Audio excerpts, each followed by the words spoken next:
Okay, I think we're live. So it looks like we have a few people waiting already for me. So hello out there. Let's see. Somebody from Virginia. Miranda in the house. Nuri. Gemma. Shane. Inferno Farms. Alice. Hello all. So I had a lot of fun doing the last live video.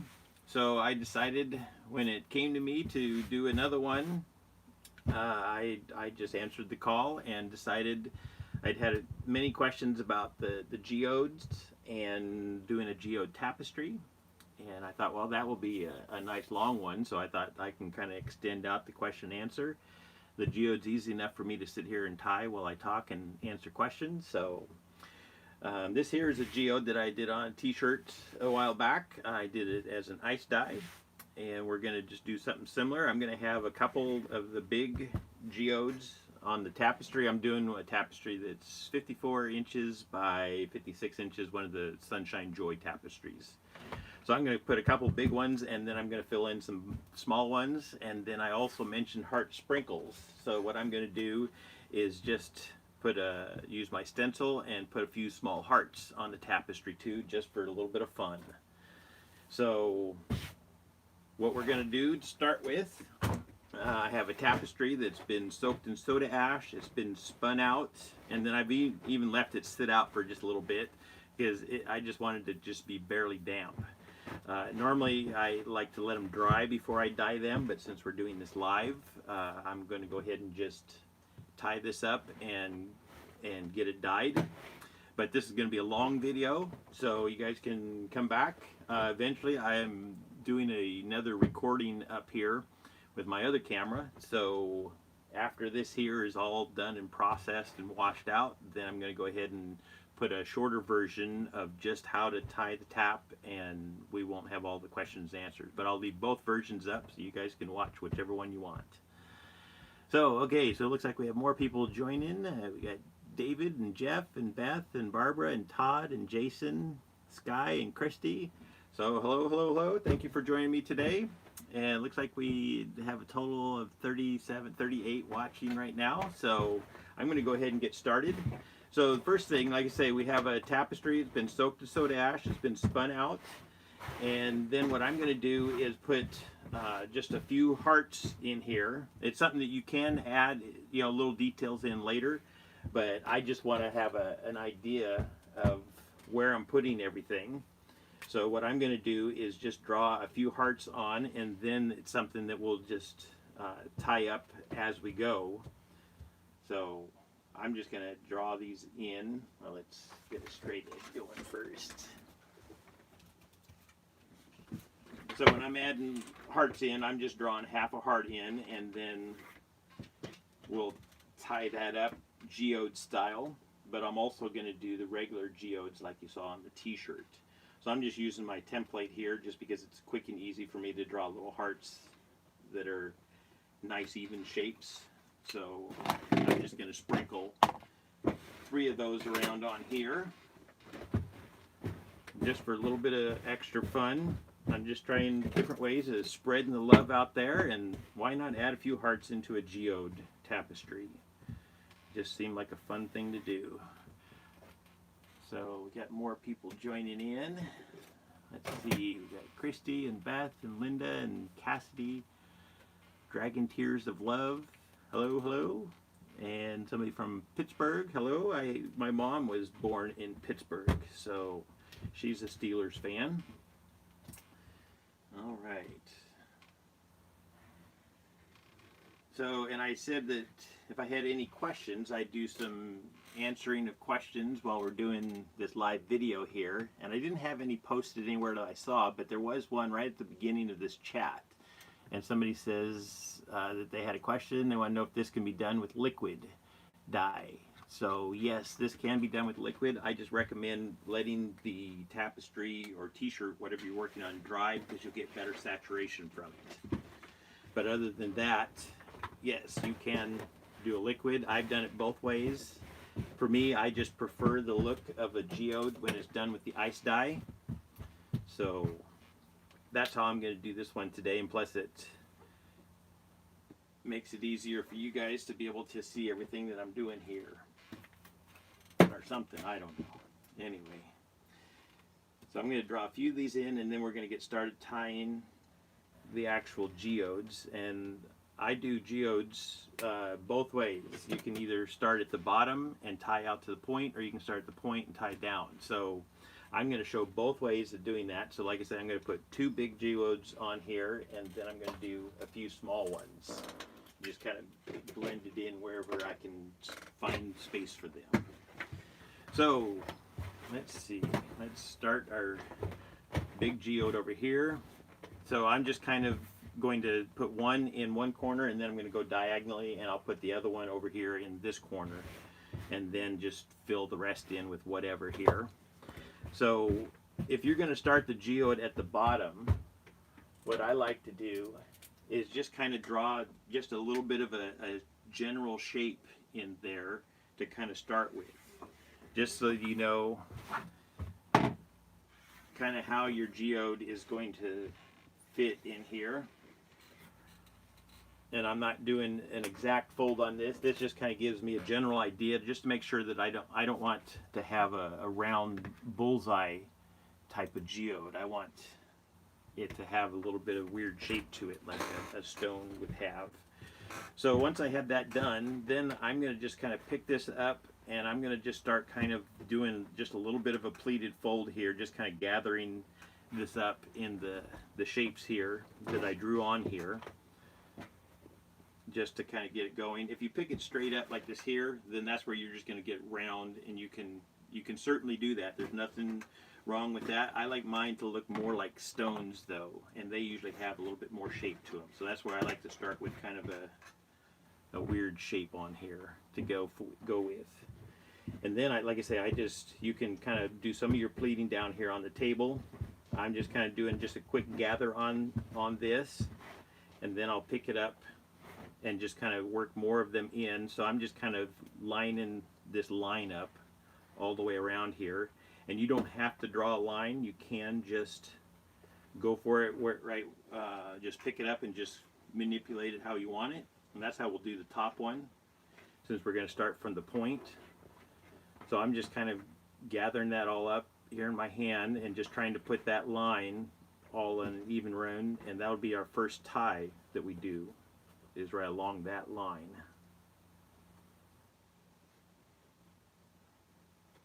Okay.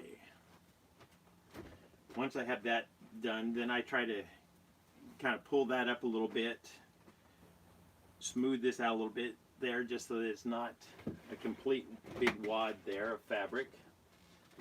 And let's see, yeah, there's my Sinew pool, a nice dowel of some sort. This one here I got from Nikolai Saving.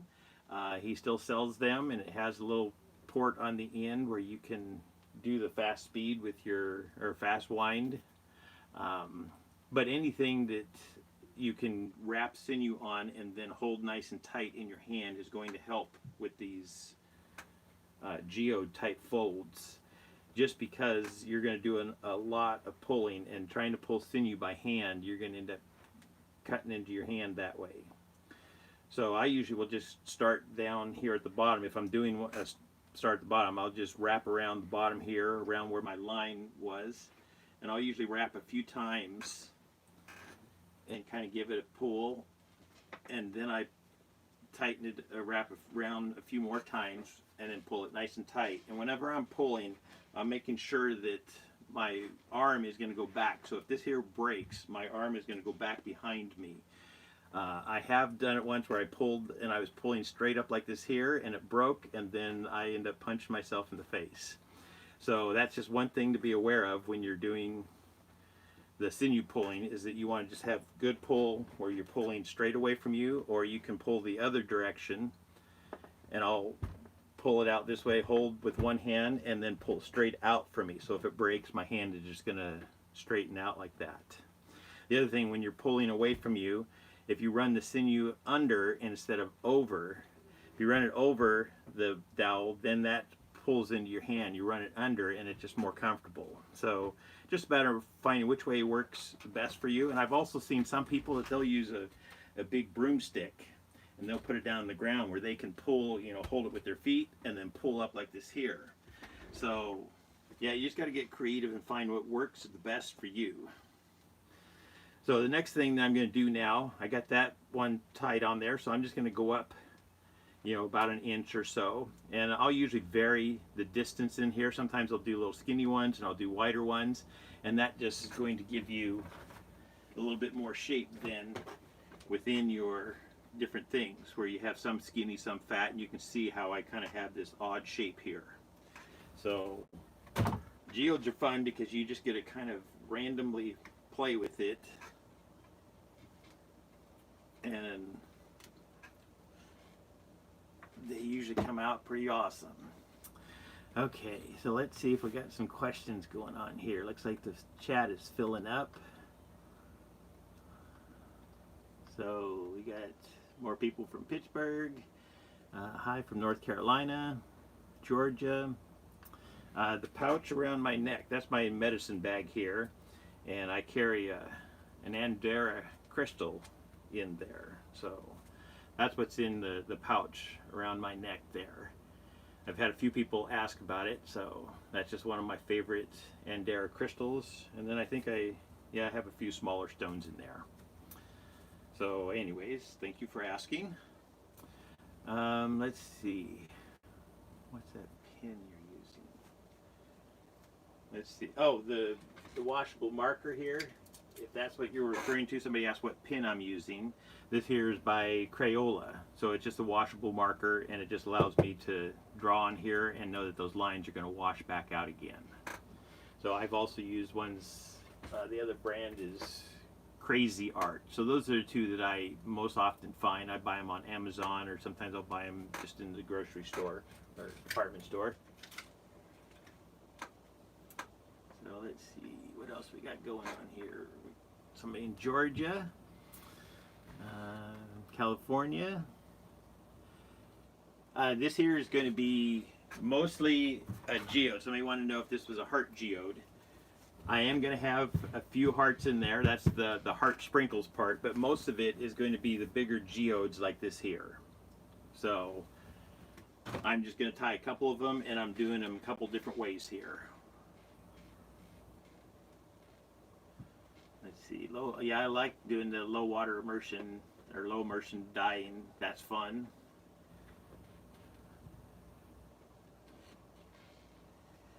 Yep, sometimes waiting is the hard part, but once you get used to it, if you just work on another project, then that goes by pretty quickly there. So I'm going to tie another loop on here, and I usually will kind of play with my fabric a little bit here and just kind of scrunch it up in different ways, and that just gives me some more shapes that show up then within each one of the rings of the geode.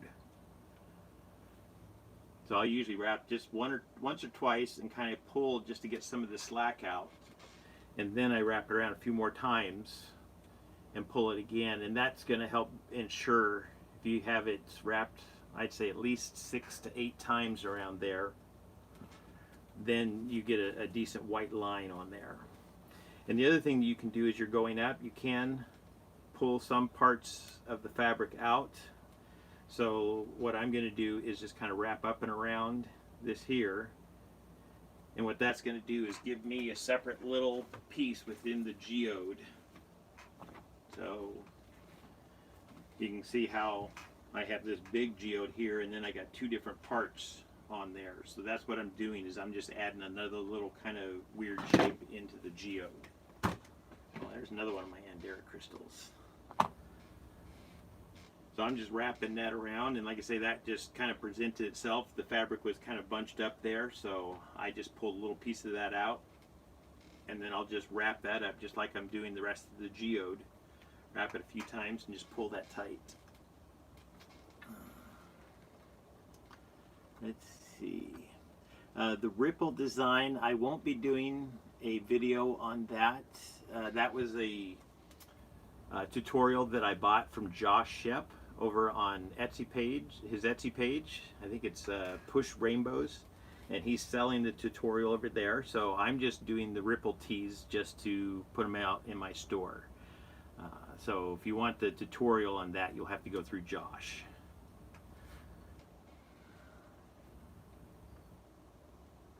The shirt that I'm wearing, this one here, is a rainbow midnight spider. I have the spider done in several different videos, but basically when I fold this up, I dye one side of it in the rainbow colors, and then I dye the other side in the black, and that gives me the spider with the black over top of it then.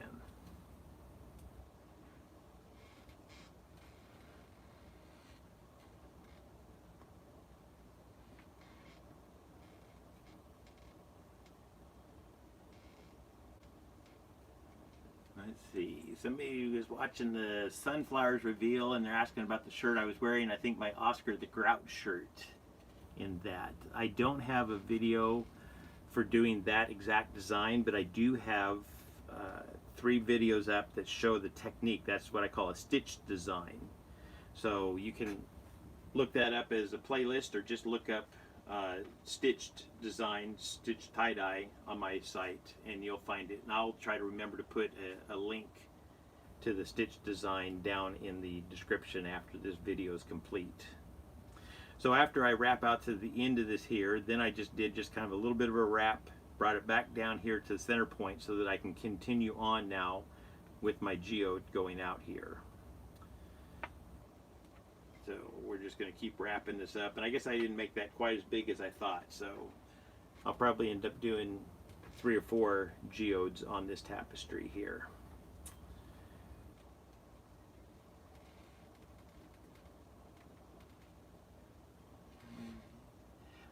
The string stick, if you go on one of the tie-dye pages and look for Nikolai Saving, he's got them, he puts them, usually when he has a batch going, he puts them over on one of the tie-dye pages. But I can also put a link to the Sinew dowel down in the description box after I'm done with this video here.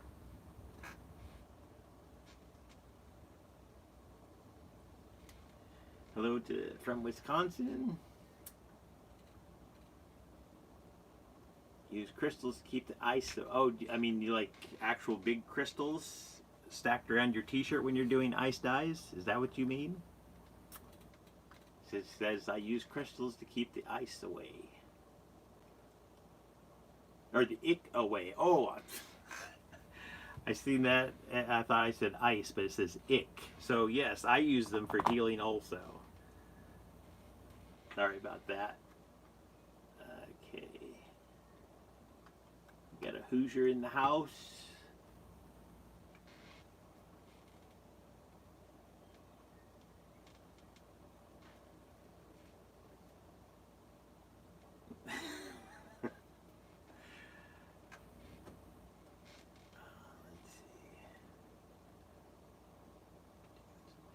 I have not done the geodes on towels.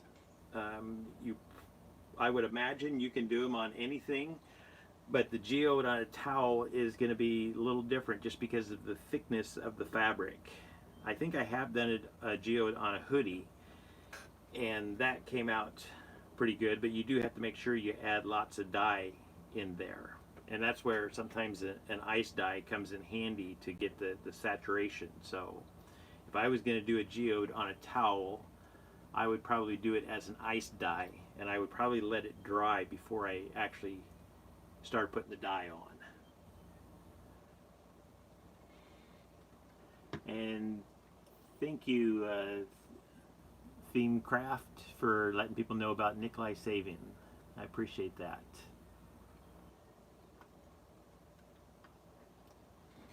Oh, and thank you. Yeah, that Grouch shirt, that's one of my favorite tie-dyes that I wear. That, and I think my Dark Side of the Moon, that's another one of my favorite. Well, I guess I just love tie-dye. Okay, so we're just about done with this geode, so then I'm just going to move over and start on a new one. And like I say, I'm going to switch back and forth between starting at the bottom and coming out to the end, and I'm going to start the next one at the tip and then work my way down. So whenever I finish a run though, I usually like to kind of bring it back down. I don't like to try to finish it off right at the very tip here, because if you pull too hard on those tips, then you can stretch the fabric and it'll leave just kind of like a little bump. that doesn't want to go away. So I'll bring it usually back down to one of the bigger ones, wrap it around a few times, and give it a nice pull to tighten that up. And then I like to cut mine, and I tie a little bit of a knot in the end of the string. It just makes it easier for knowing which ones I'm going to unwrap. And then also when I'm grabbing that with my wet hands, that knot is easy to get a hold of to start unwrapping this. So there's part of my geode right there. So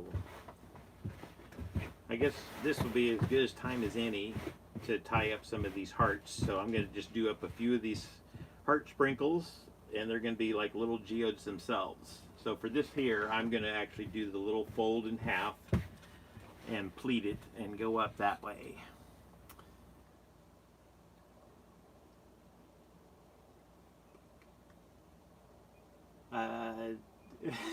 Will I narrate a book? What book do you want to hear?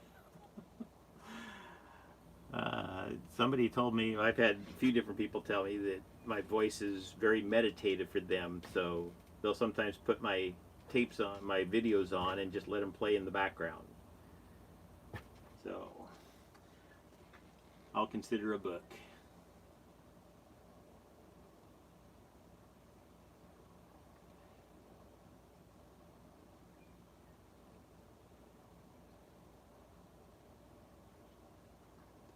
Okay, I found dyeing dry shirts have good saturation, but harder to get penetration of the liquid. Thoughts? So it says that you do get good saturation, but what do you mean you can't get the penetration of the liquids?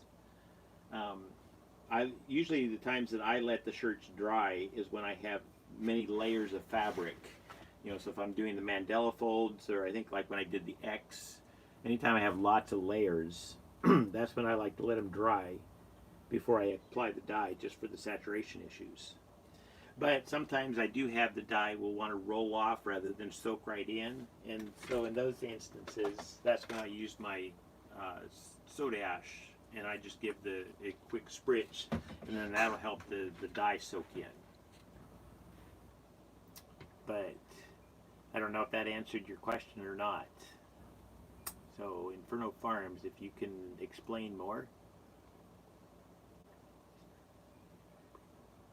Okay, thank you, ThinkCraft.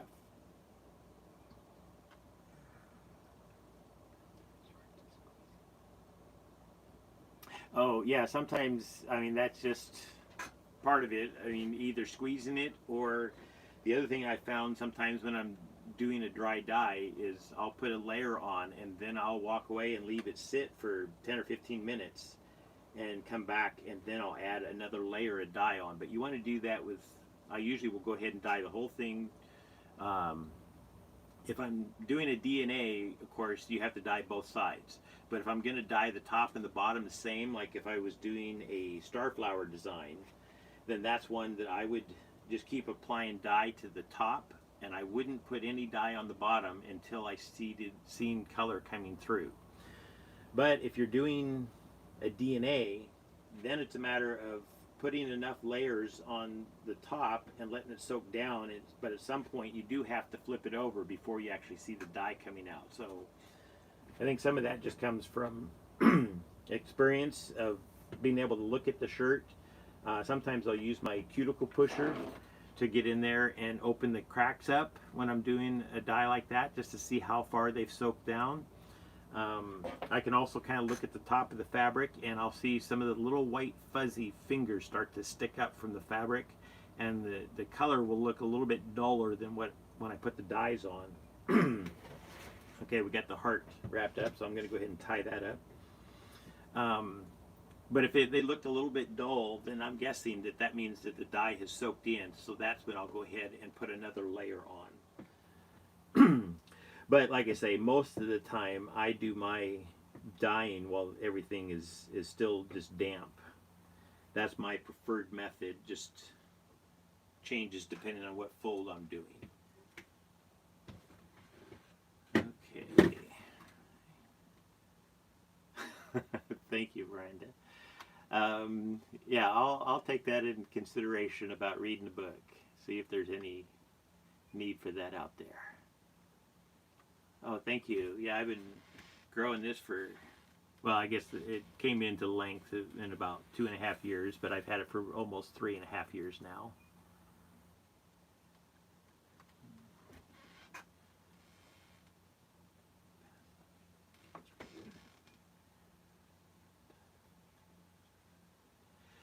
Okay. Oh, you're welcome. Yeah, I figured during this, well, most people are at home for the coronavirus shutdown, that people were going to need more activities, and I think that's why I decided I needed to come in and do more of these live videos, because I've had people that haven't been able to catch me live. So this time I tried to give even more notice, just to allow more people the time to come in, especially if you wanted to ask questions or something. It's nicer to do that in a live video where you get your answer immediately. So if I can work it out, I'll probably try to get in, do more of these live videos, maybe once or twice a week. We'll see how things go. But also I have to have a design that I'm doing that I can sit and work on it and be able to keep up with any questions.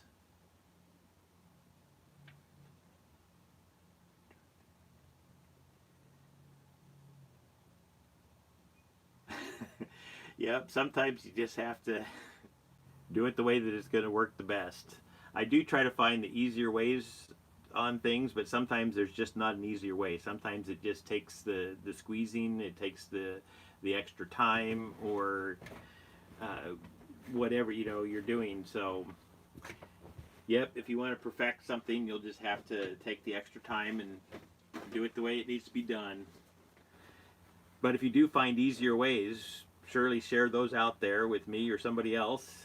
I appreciate it when I go on to answer questions and I see that other people have answered the questions.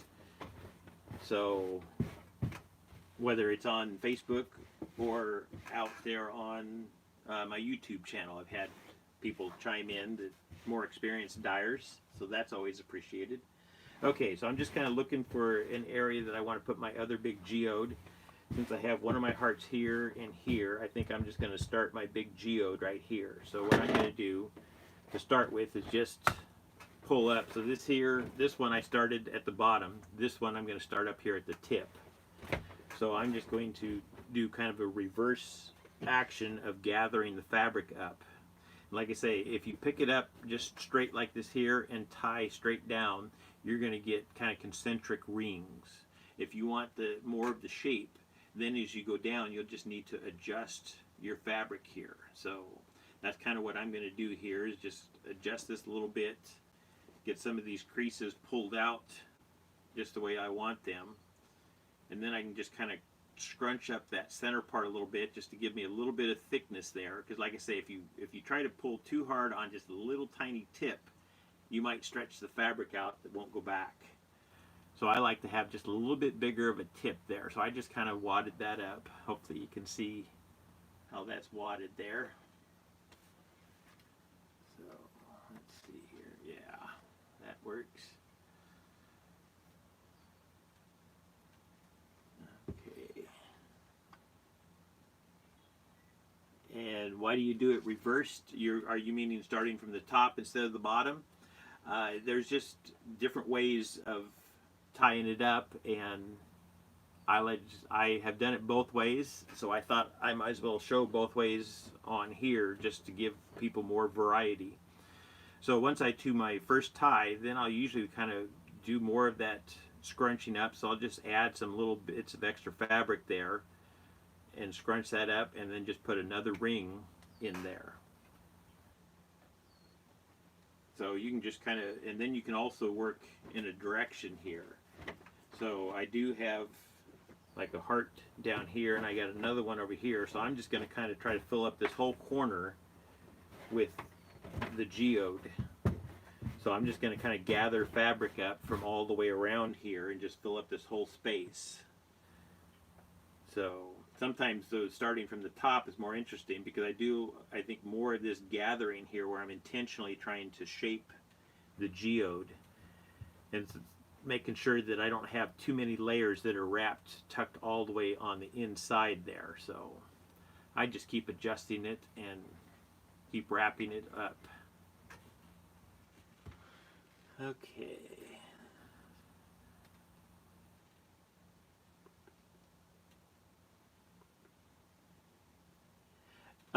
Yeah, the purpose of reversing, I do think the geode is different, and I'm going to make sure that I'm going to dye these two in just a little bit different colors. I think my overall scheme is going to be brown and green, but I think in the one that I start from the top, I'm going to add a little bit of purple in this one, so that when we're done, you'll be able to look at both geodes and see which one I tied from the bottom and which one I tied from the top, and you can then judge which way you like it, or you can try them both for yourself.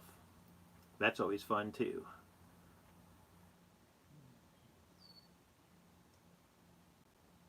Oh, well, thank you. But you can't give me all the credit. If you tied something, you still got to take some of the credit there. Just because I taught you doesn't mean that I did it. You still did it. There's a big difference between somebody watching a video and not doing anything and somebody watching a video and making a tie-dye. So if you made a tie-dye, you got to take credit. You can say, you know, I helped inspire you or something, but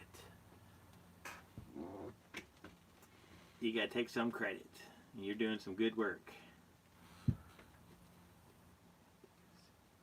You don't have to use Sinew for doing the geodes, but if you want the lines in there, the white lines, then the Sinew is what does that, because you're able to tie it extra tight to get those lines in there. What we're doing is tying it so tight that the dye can't get underneath, and that's what leaves the white lines.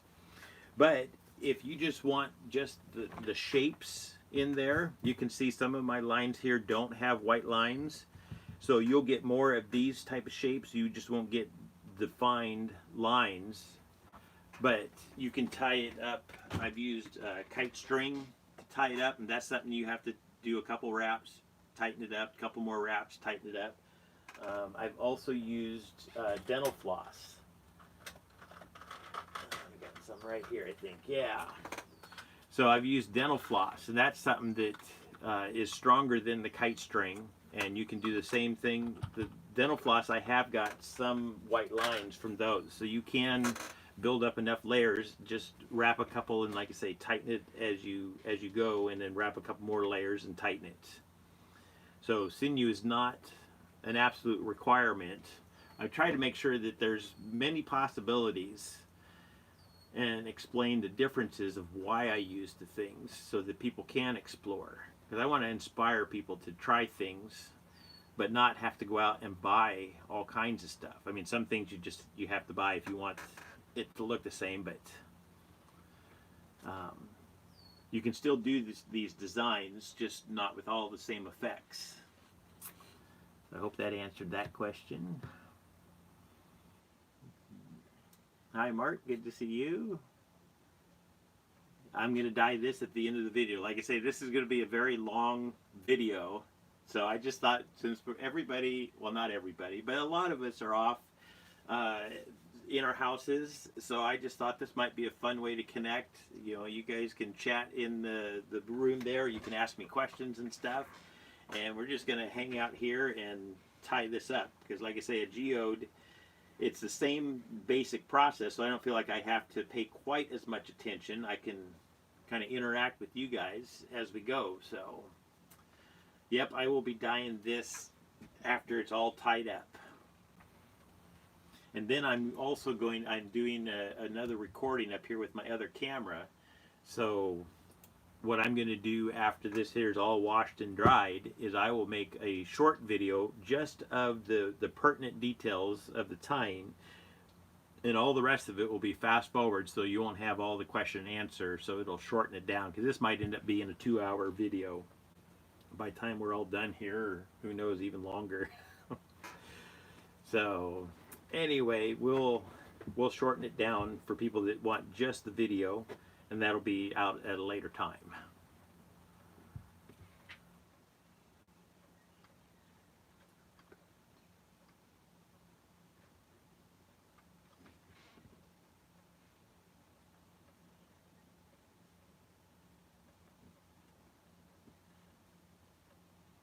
let's see. Have you ever tried using zip ties to tie off? I haven't used them, but I have seen other people use the zip ties. And that's something, I guess, if you can find the zip ties at a decent price, then that might be a good thing. I always went with rubber bands because I could reuse them, so that the cost was low. And if I was tying something simple, then I would use Sinew. And then I learned about kite string, 6 years ago, from the Rebel Brothers down in San Francisco. And as soon as I learned about kite string, then I just kind of fell in love with that. So that's usually my go-to when I'm doing any of the tying of just basic simple patterns or whatever. I like the kite string because it's fairly inexpensive. So, but yeah, the zip ties, it looks like, you know, those work great, and I think maybe people who use them, maybe they get them in big bulk bags or something, and or maybe I think there are some that are reusable where you can push and release them rather than having to cut them off. But I'm not versed on the use of zip ties when it comes to tie-dye.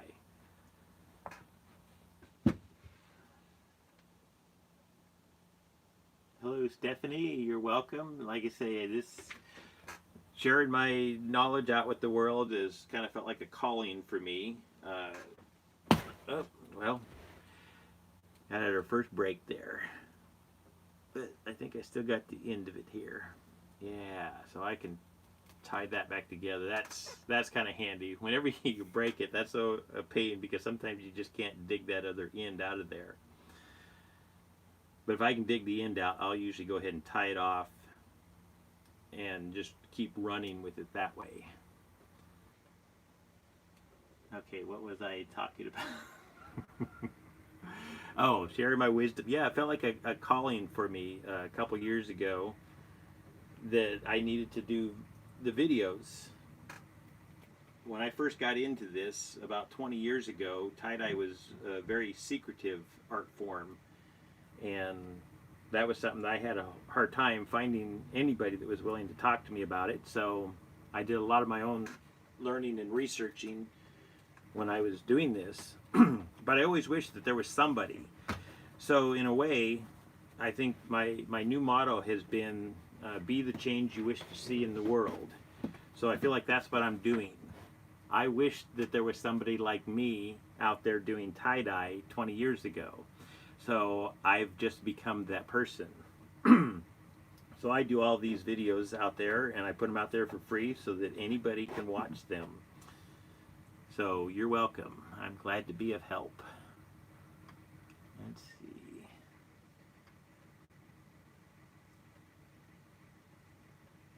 It says, will it be saved later saved so we can see it later? Yes, this video, as soon as I'm done with it, it's going to automatically do its processing and it'll go up live so you can rewatch this one.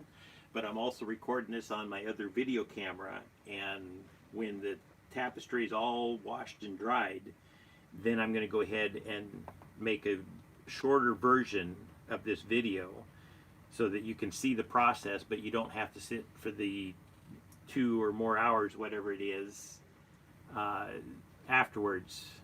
You'll be able to, I'll fast forward through most of the questions and just put the pertinent conversations in. So yes, you'll be able to watch this in 2 versions eventually.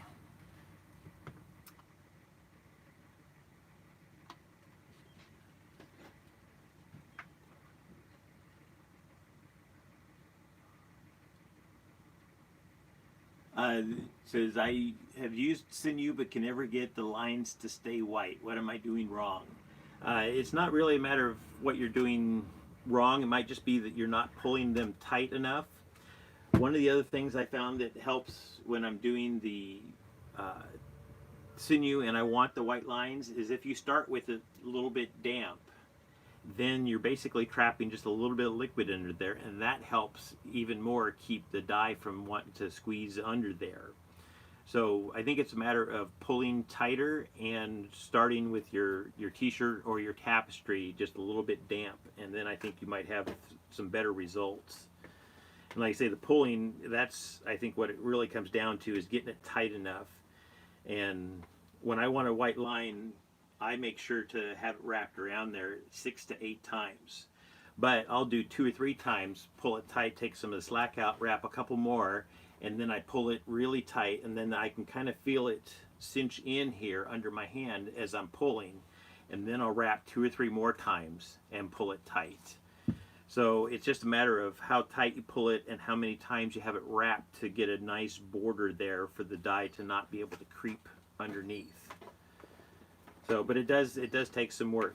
And if you don't have enough strength in your hands to pull it that tight, like I say, I have seen people that have rigged up a system where they were able to put it either on the ground or into a, I'm not sure, somebody had some sort of a mechanism where it looked like they could push down with their feet and hold the thing. So there are people that are finding other ways of getting it tight enough. The main thing, though, if you're pushing with your feet, is you have to be more careful about breaking it, or maybe you get a stronger. This here is 70-pound Sinew, but I know they make it even stronger. So yeah, it's just a matter of finding a way to get it pulled tighter.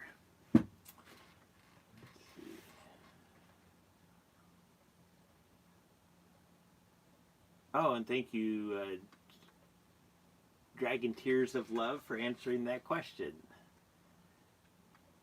It's really nice, but I see other people jumping right in there and helping if they know the answer to something.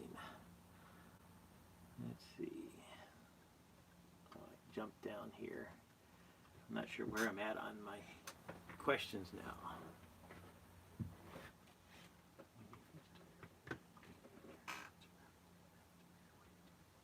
Okay, when you are first starting, your shirts don't turn out good enough to wear. What do you do with the rejects? Those, I'll usually, if they just don't have enough dye in them, I'll tie them back up in a similar fashion and just add more of the same colors in.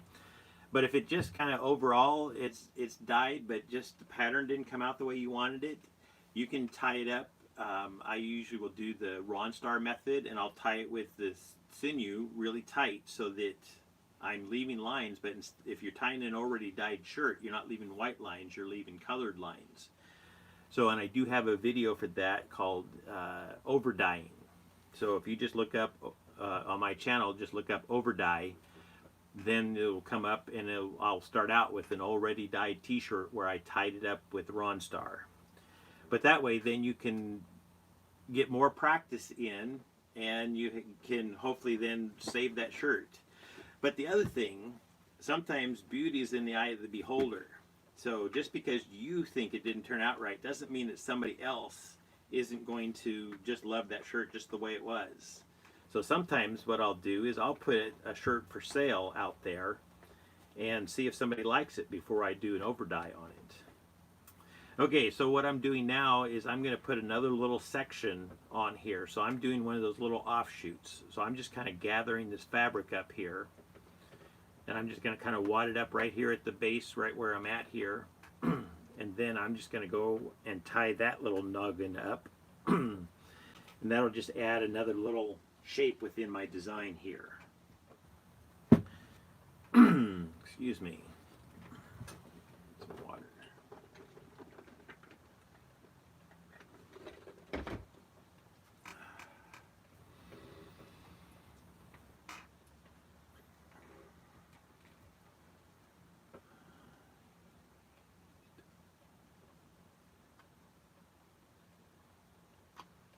Yeah, having something to pull with, that definitely helps. And these ones that Nikolai makes, they're, for me at least, they're good for my hand because my hand fits all the way in there, so I can get a nice good hold on that. So it's, I think, what's the word, ergonomic. But yes, that definitely helps me pull these nice and tight.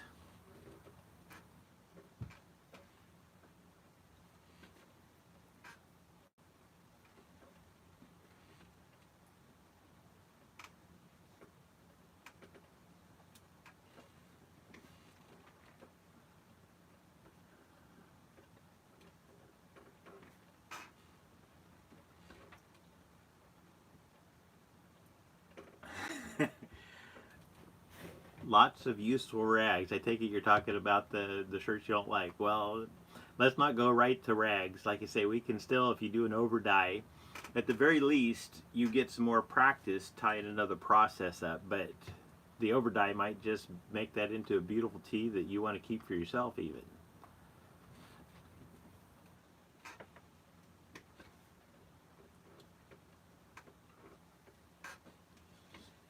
Fun, fun. Yeah, I think there's a lot of people getting tie-dye done these days just because I think more people are home and we got a lot of stuff going on in the world out there, and I think tie-dye just kind of helps take people's mind off a little bit. Plus, when you share your stuff out there, then you're spreading some color and some love and creativity out there in the world. So, yes, keep doing tie-dye and sharing it with everybody.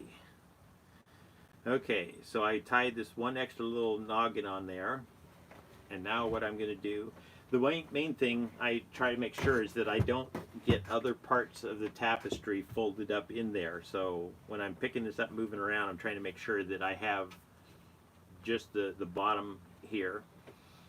So what I'm going to do now is go out and wrap around the whole bottom here again, because we're going to continue this down. This is still just the one big geode here.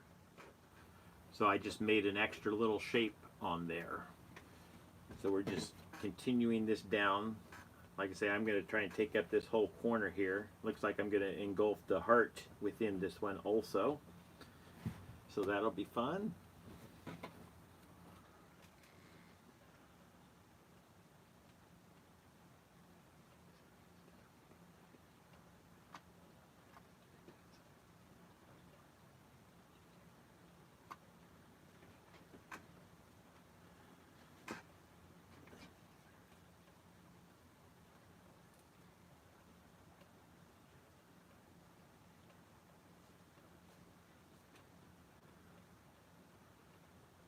Yeah, sometimes if you have a shirt that just didn't come out the way that you want it, and it's not one that you want to sell, if it's in your size, you can wear that as your dyeing shirt.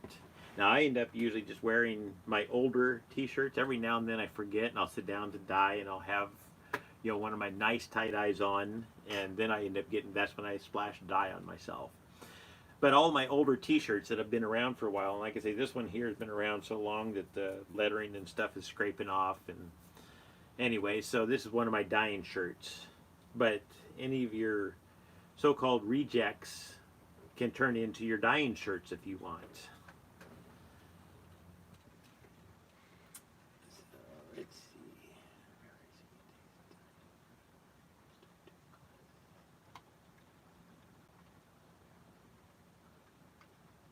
Okay, it looks like I'm way behind on the chat room here. I'll try to catch up here.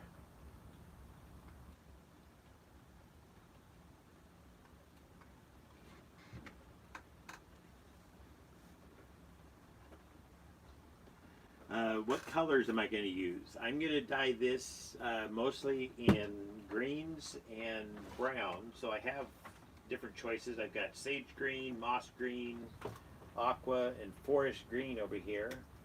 And then I have bronze, chocolate brown, truffle brown, and then I brought just a little bit of ultraviolet. So the whole tapestry is going to be in greens and browns. But in the one that I started at the top and I'm going down, I'm going to put a couple stripes of the ultraviolet purple in it, or ultraviolet, so that we can tell between, you know, which method. So this one here I start at the bottom, this one I start at the top and work down. And that way you can see how both of them turn out. So those are going to be my colors, and like I say, that'll be coming up in maybe an hour. I don't know, depends on how fast I get this tied up. If I'm going too slow, just let me know and I'll try to speed up. I'm just trying to read all these questions and answer what I can. You're welcome. I'm glad to be helping. I love to help and inspire people. So I know when I open up a design and I've had success at it, it brings me joy. So if I can help somebody else have success, then I feel like I'm spreading joy around the world. And what a thing to do, especially in these days. I think we're going to come out of this lockdown and we're going to have a whole new planet. The world is shifting and changing as we're all locked up inside here, and things are going to get better from here. I just sense it in my heart that this here is I'm not saying the virus is a good thing. I'm saying what's going to come out of it is going to be good. Although it is sad, we're losing people, but I can't do anything about that per se. But what I can do is try to spread as much joy and try to help create the new world, the new way of being. And I think sharing our knowledge and helping one another is one way to do that. And I think there's so many people now that are out there helping their friends, their family, their neighbors. They're helping strangers. We got nurses and doctors and EMT and firefighters and people that are out there on the front lines helping people. And then we got people in the I don't know if they're the back lines or whatever, but we have gas station attendants, and we got restaurants and grocery store clerks that are out there stocking shelves. So we have a lot of people that are stepping up and helping everybody get through this. So I just say do whatever you can. Check in with your family and your friends during this time. Okay, so we just engulfed the heart into this geode here. So like I say, I'm just continuing to go down. So we got one little spin off of here, and I'm just going to take this all the way down here until we get closer. But I think I'm going to go off to the side here. Oh, I got another heart to tie in there. So, well, we're going to go off this direction. That's the other nice thing about this, is you can alter your course, and all it takes is just by gathering a little bit of fabric. So when I'm here at the base here, what I can do is just gather a little bit of fabric. So I'm heading over in this direction here, and then as I tie this in, then I can just keep adding more from this direction and just keep feeding my geode over in that direction.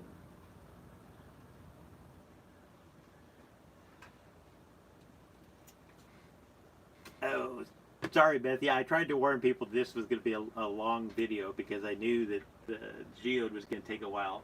But like I say, eventually this will be out in a shorter version, so you'll be able to come in, or you can even come back and watch where you picked up, where you left off at in this video, to see more of the questions and answers and general silliness going on. Let's see. Did you buy your Sinew pooler or make it yourself? I got this from Nikolai Savin. He sells them on Facebook. So you can check with him. He always puts out his pictures of his Sinew dowels whenever he has more of them ready for sale. So through the Facebook pages you can find him. The VW bus. I'm not going to say pretty soon. It's one that I still have on my list, but it takes a while to get those ones made up. So I have to sit down and find the time to put the work in to get it done. So it'll get done eventually, but I'm not going to say pretty soon because I don't want to overburden myself.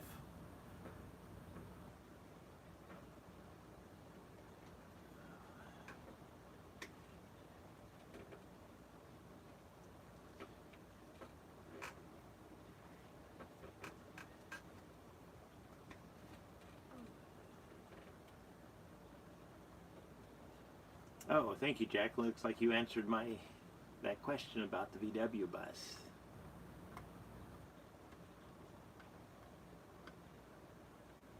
Okay, this thing is jumping around on me. I gotta find where I'm at again.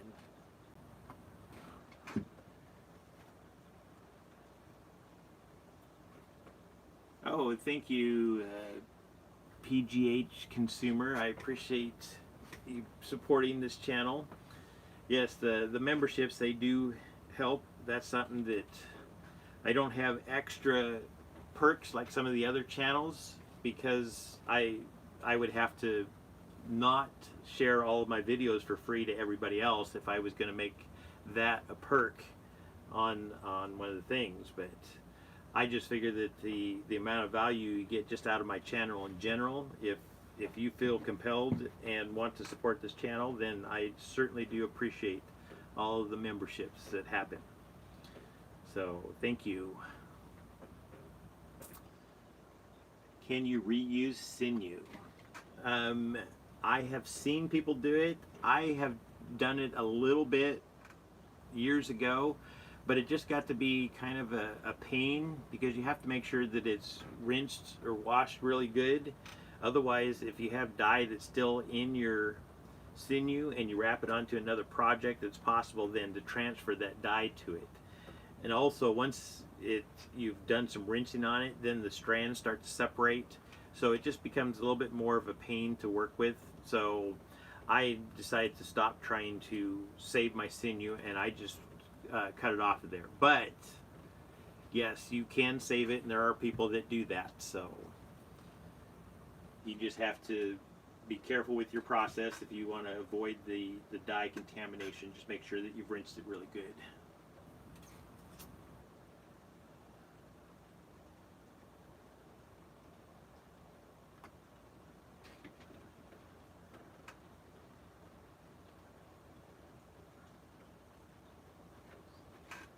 Oh, that's awesome. Yeah, tie-dye makes for a good project, art project.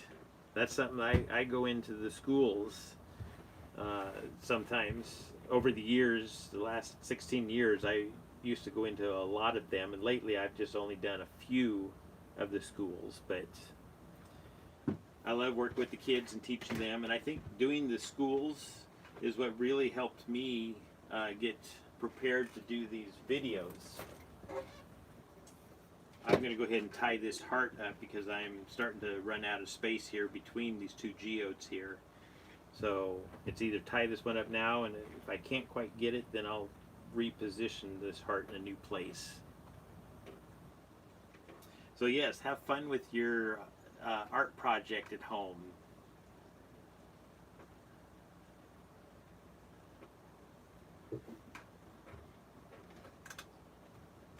Yeah, I think I'm going to move that heart to a new place because I didn't leave myself quite enough room there. So I'm going to draw a new heart on down in this corner right here.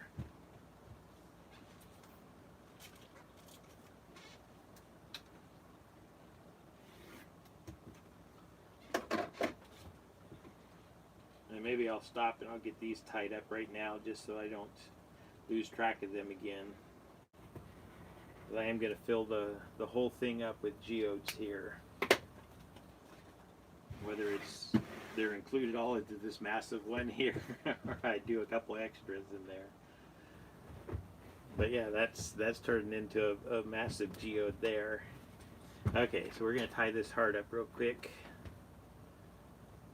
And like I say, these are just my heart sprinkles that I said I was going to put in just for fun. Just a way of spreading a little bit more love out there into the world. Let's see what else we got going on here.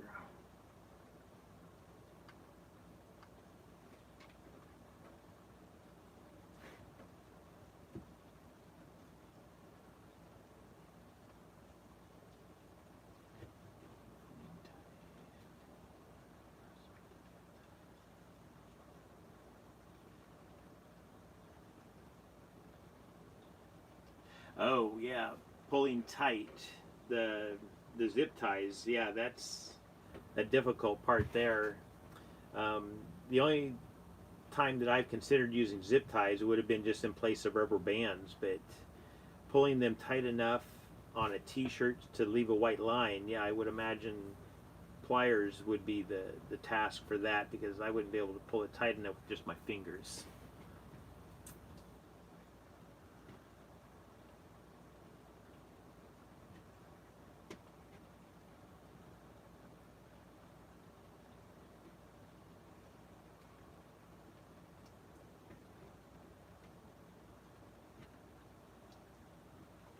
Okay, luckily I got another dowel here so I can leave the other one attached and tie this heart up over here.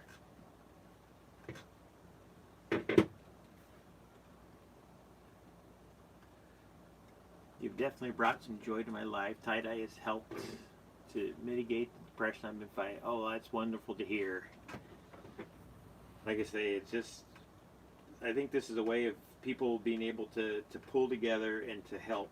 And for me, when I, just through my readings and stuff, I knew I needed to be of service in some way, but I didn't really know just what that was. I've done some healing work in the past, and I was wondering if I was supposed to move into that, but then it just came to me, one of the things that I'm knowledgeable about is tie-dye, and I figured there had to be more people out there in the world that wanted to learn how to do tie-dye, so that just kind of became my way of being of service to the world, is by sharing my knowledge and doing the schools where I'm used to working with a bunch of kids and explaining what I'm doing as I'm working. I think that really just kind of set me up perfect to do these videos. Because I guess you guys wouldn't be able to tell it from my 200 plus videos, but I am kind of a shy person, so when I first thought I was going to do videos, I thought I might do, you know, half a dozen and I'd be done, but I just had a lot of fun from them, and then getting the feedback and seeing the people that are being helped because of one of my videos, you know, whether it's with their creativity or whatever. I love to help people, and I love to see other people helping people, so this has been a fun thing for me. So you're welcome. Thank you for commenting.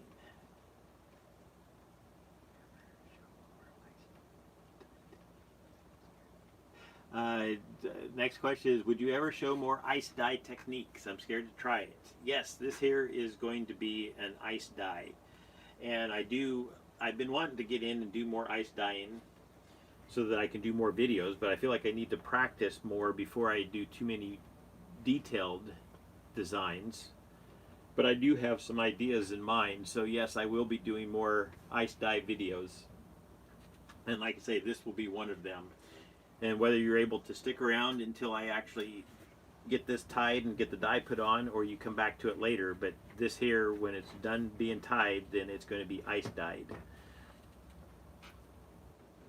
And then after it's all washed and dried, then I will be doing a shorter version of this video so that other people can go in and watch it and not have all the questions and answers if they don't want to go through all of that. If they want just the technique, then that video will be up soon after I get this all washed out.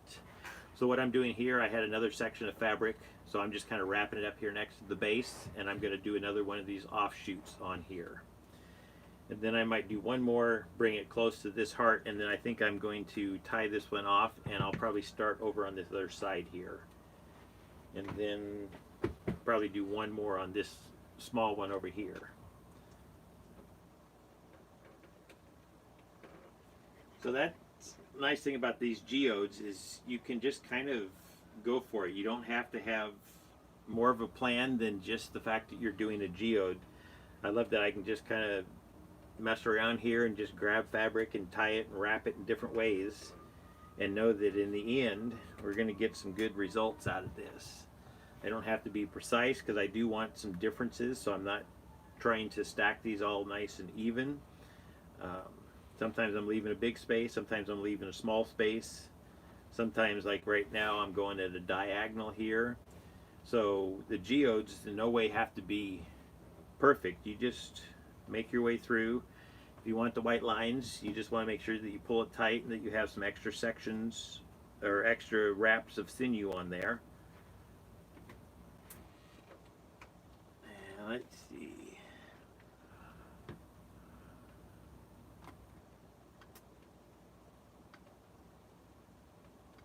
Your tutorials are keeping me and my friend, and I It says same, but I'm guessing you mean sane during this crazy lockdown. So you're welcome. I'm glad to be of help to you. Yep, this is a time that it's kind of an interesting time because the world, I think this is unprecedented in history that the world has gone through something like this all at the same time. I don't know, that's just my feeling, but I think we're coming together as a global community because of this, and it's only going to grow. There's some meditations that are happening. There's one that I read about. It was put in UTC time, and when I figured it out to our time, it was on April 3rd, which is this Friday, at 10:11 p.m. So that's going to be one of the meditations that I'm going to join in on that are going on around the world, just to kind of send light and love and energy out to the world, out to the people, out to the energy grids, out to the crystalline grids. And then there's going to be meditations on Saturday and Sunday, so the 4th and 5th. As I know this might be a little bit woo-woo for people, but the planet is changing. We're evolving. We're raising in consciousness, and the people and the planet are all doing it together. So anyways, there's my beliefs, and I'm going to meditate and join in with millions of other people around the world and send love and light out there. So look into some of those meditations, maybe join in, or hey, if you don't want to join the meditations, one way to raise high vibe and kind of help out with something like that is just to watch comedies, because laughter is really good medicine. So if you don't want to meditate, maybe just pop in a comedy over the weekend and add some positive energy in that way. Oh, it's a different tub. Okay, so what I'm doing right now, I discovered that my Sinew is getting low, and so I'm going to demonstrate how we wrap up Sinew very quickly. So this is just a little bit noisy, but it's not too bad. So what I do is I drop my Sinew into my tub there, and then I will get it started on here, and then I just attach that. It's got the little attachment there, put it on there, and then you can just, in just a minute, rewrap your Sinew, but you have to kind of go slow with it, or fast with it, and just keep your fingers out of the way.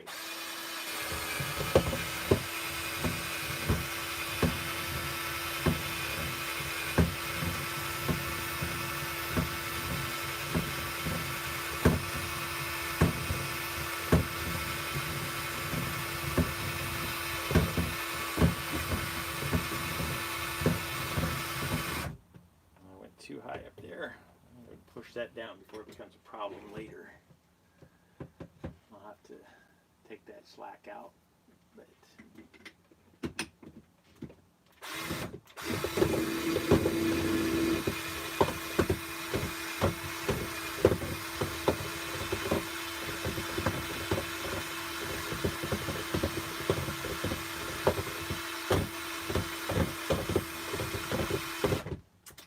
thank you for your patience, but that surely makes that go by quicker. You can power tool it. Okay, so there's my second geode. Like I say, this one here we started at the top, went down, and I'm going to add some purple into that one so we can tell which one that is. So we got, let's see, I tied one heart, and there was, no, where'd the other heart go? Oh, the other heart was up here, and then we need to put one more heart in. I think I lost track. Well, maybe what I'll do is I'll make the heart the center of this geode over here. So we will just put it right in here.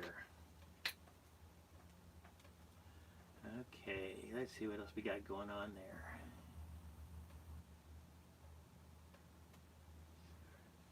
Oh, thank you, Casey. Yeah, I'm just hanging out. I don't do too many live videos. Sometimes I find it hard to keep talking all the time, but I figured, okay, we're all here together. We might as well hang out together. And you guys can help keep me entertained and keep me on track or ask me questions so I have something to do.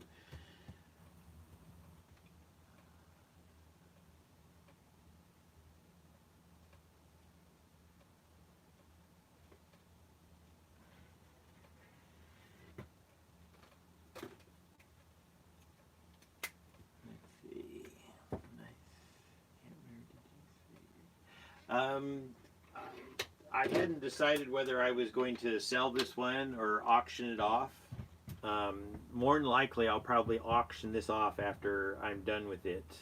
So, yeah, it'll be sold, but through an auction, and I'll make an announcement here on YouTube over on the community page when I'm ready to do that, but the auction will be over on my Facebook page. So, and if needed, if people don't have Facebook and they still want to keep up with the bids, you guys can let me know in the comment section after I post about the auction. And if I have people that actively want to bid over on YouTube, then I can transfer your bids over to Facebook. Anyways, we'll figure that out later though. So I'm tying this last heart up right here. And then I think I'm just going to work the geode down from the heart.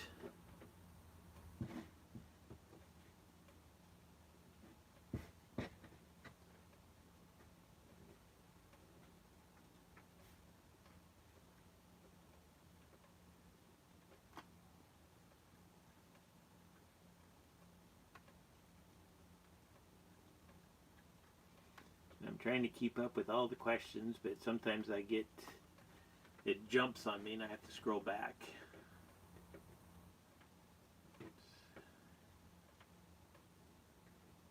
Okay, we had somebody chime in about zip ties. They said that they don't recommend them because they have a hard time getting them all cut off without cutting into the fabric. So yeah, that's something to be aware of. Because you definitely don't want to spend a lot of time and then end up cutting the fabric. But like I say, I haven't used the zip ties myself. But I do know, like when I break the sinew on here, it is hard to get. I use a seam ripper. And I can usually get under the sinew that way and cut it off. But with the zip ties, you need to use scissors. And that could be difficult to cut those if you got to shove a pair of scissors under there.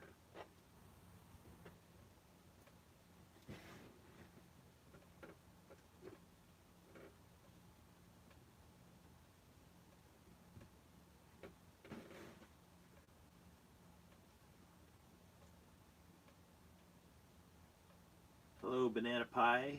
We're just doing some tie-dye here. We're doing a tie-dye geode on a tapestry, and I'm doing a couple different methods for tying.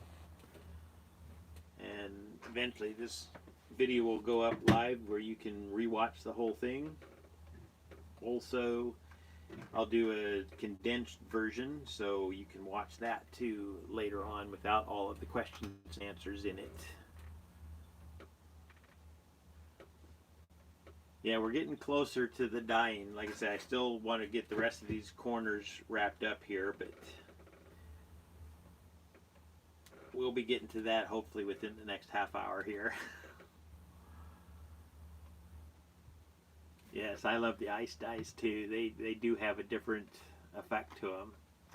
So that's why I do want to get in and make more of them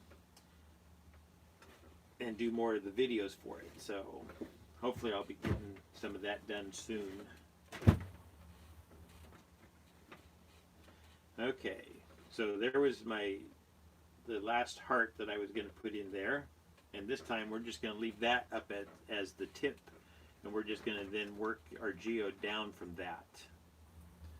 So I'm just kind of bunching up a little bit of the fabric just so that I have a little bit more of a odd shape to it out here. And then we're just going to start tying and go down from there.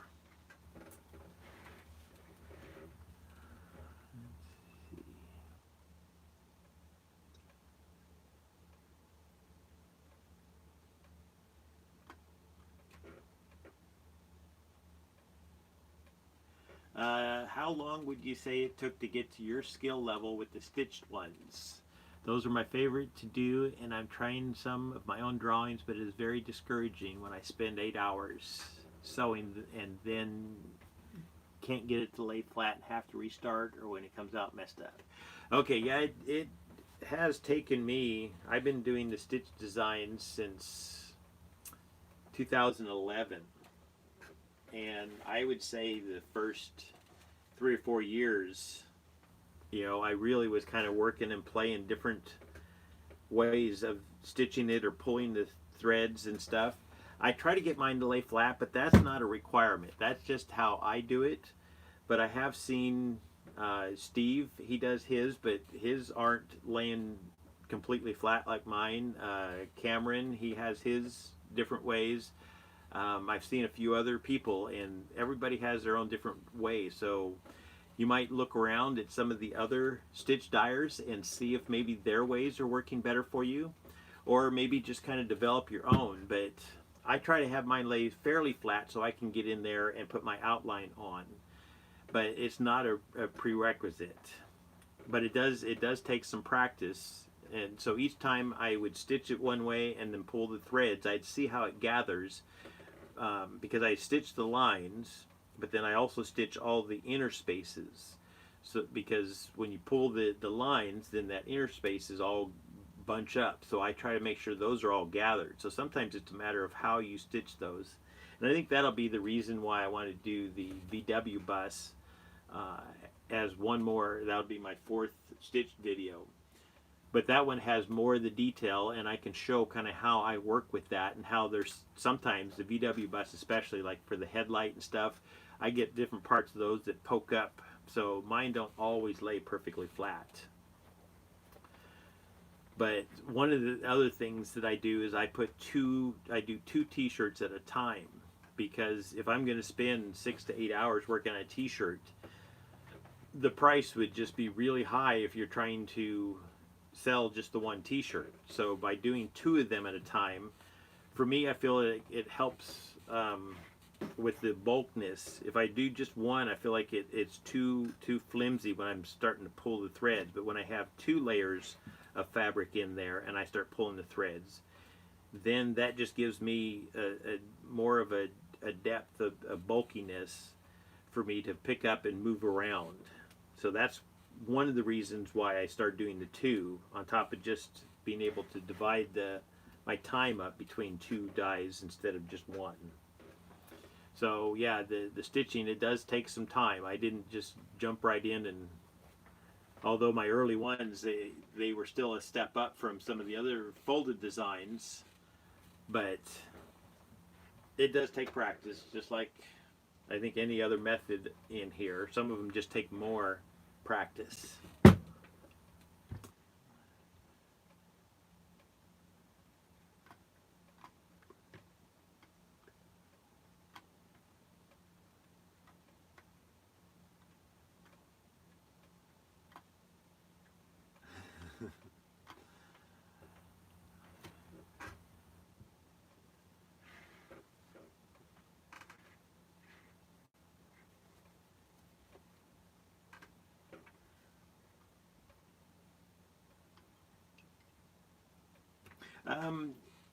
Somebody asked how I know when it's full. I bring it up. I don't like to have it all the way up where it's going to possibly slop over the ends here. So I just try to fill up that space, and I can, when I'm looking at it, I mean, there's still a little bit of space underneath there, so it's not completely full. But also that, I just get it so that it's a nice handhold for me. If you make it too big, like if I was going to run I used to tie with just my sinew like this here and hold that, but that can be kind of hard to hold that big of an item. So I like to have it on the roll, and I fill it maybe halfway full up in that little ridge there.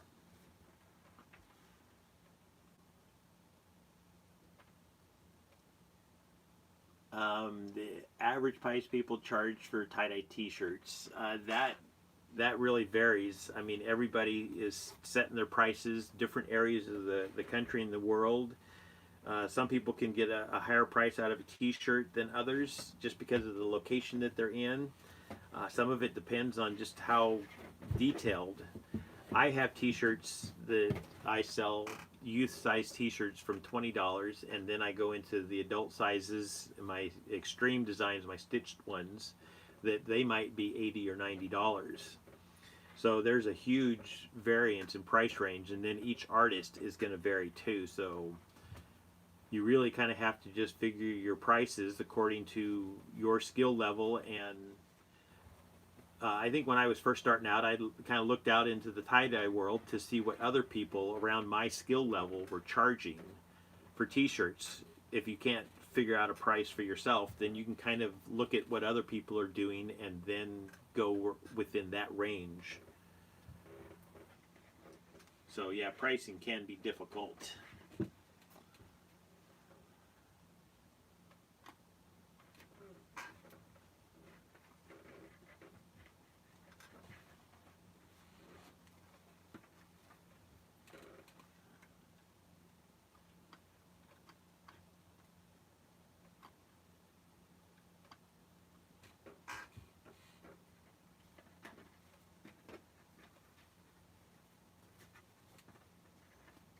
Yeah,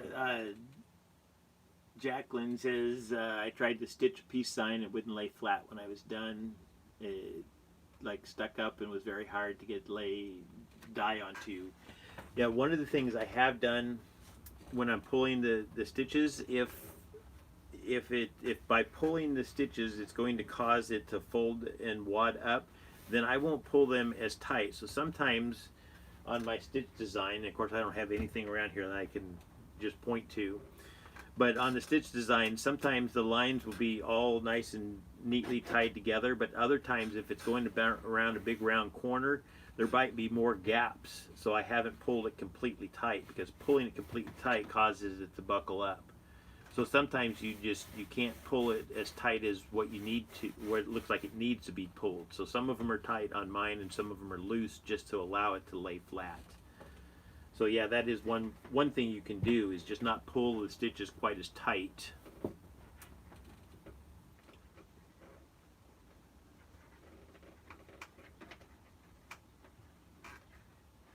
Okay, well, I'm going to try to speed up here.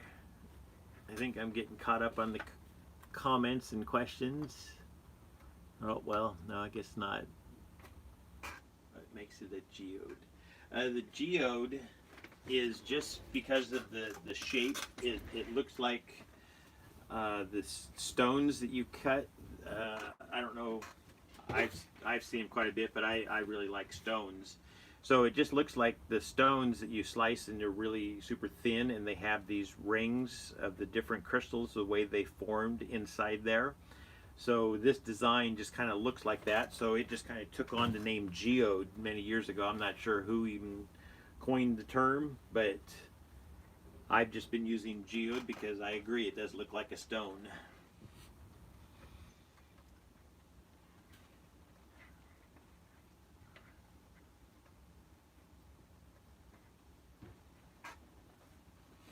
Yep, I realize not everyone has Facebook, so that just right now is one of the biggest places that I can run the an auction on. I don't know that I would be able to exactly do that on Facebook or on YouTube the same way. So that's why I'll be doing the auction over on Facebook. But like I say, if somebody really wants to participate in the bidding process, I can help make that work too. But like I say, we'll figure that out when I actually get this all done.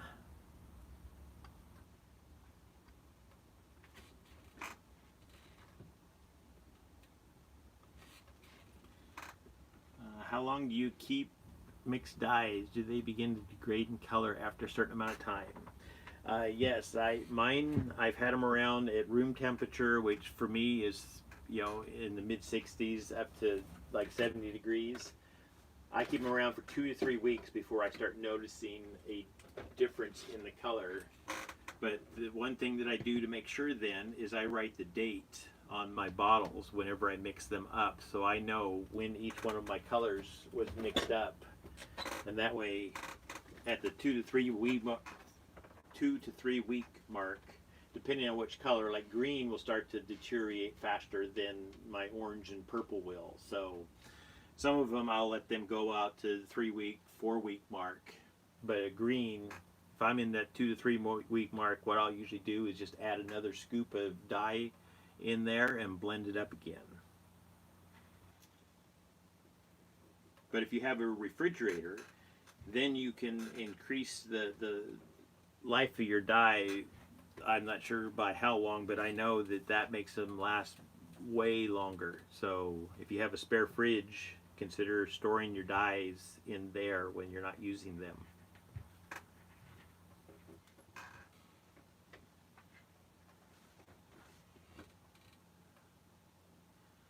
What is the best kind of t-shirt to use? Cotton t-shirts can vary. Where is the best place to source them? That's another one that the prices and everything are going to vary, the different t-shirts, and depends on what you mean by the best, because different people are going to have a different idea of what's best for them. Years ago when I first was starting, I kind of tried around different brands of t-shirts, and then I settled on the Gildan Ultra tees. For me, mostly that was because they were a little bit heavier weight of a t-shirt, and I wanted to make sure that the t-shirts were going to last for a good long time before they started developing holes or anything in them. But the other thing that I noticed, there was a couple brands, and I can't remember which, but it seemed like there was some variance in the sizing on them. So I've just found that the Gildan Ultra, for me, seemed to run true to size. So that's why I've stuck with those. Now, I've had some people tell me that they're not as soft as other t-shirts, but sometimes those other ones that are softer, they take the dye differently, or they're thinner. You know, so there's all kinds of variables for what makes a good t-shirt. The main thing is 100% cotton is going to be a place to start, because that's going to give you the best colors. And then just whether you got to decide whether you want heavyweight or lightweight. I happen to buy mine from a wholesale place, and I can put a link down there, but it's sanmar.com. They sell wholesale, but you do have to sign up with a business account of some sort. But there's also Jiffy t-shirts, and I think I can't remember the other names of places, but you just have to search around. If you go onto some of the tie-dye pages, these questions have been talked about, and people have their favorites. And even in this conversation, you might get some ideas of where else to buy t-shirts from. If there's other people that want to share their sources down here in this feed, that would be great too.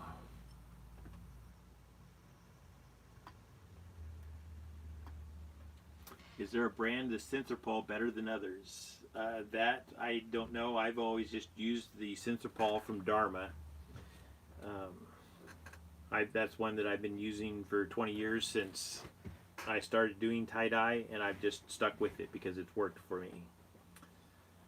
So I don't know if there's other brands out there, but I would imagine that other companies have a similar type soap, so that's another one that you'd have to ask somebody else, or ask on the tie-dye pages to get some opinions from other dyers of what they like and what they use. I know a bunch of people, they use the Blue Dawn, but I haven't used that, so I can't really speak to how well that works or how much to use or anything like that.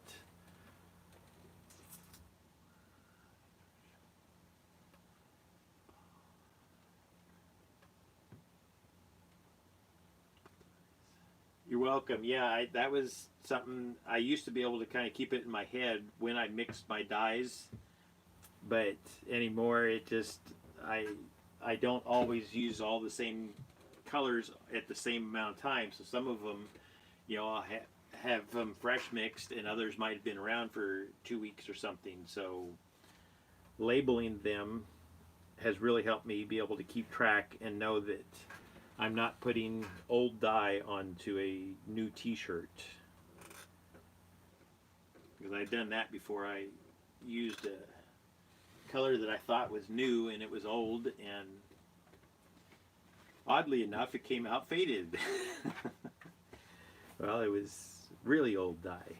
So I solved that problem by putting dates on my bottles. Okay, so we're getting closer around here, so I'm kind of running out of areas to tie up within these geodes, so I'm going to start bunching up some more of this fabric here and just tying it off into smaller little geodes here. And that's usually what I do with these. Sometimes you can go with the plan and start from one side and work your way across, but I'm more of a random geode tire. I like the randomness and the spontaneity, and I like how the universe helps in there. Sometimes I'll get a random spot or fold in there someplace, and so I take it to be the universe's contribution to my art if I can do that. In this case, I'm going to just jump right over. So instead of cutting this off on this short little geode, I got more bunched fabric here, so I'm just kind of jumping over, tying that up. I try to make sure that I don't have too much fabric wadded in there at once, so I can see separations. So this here is just going to put a few little geodes in the same area here. Let's see.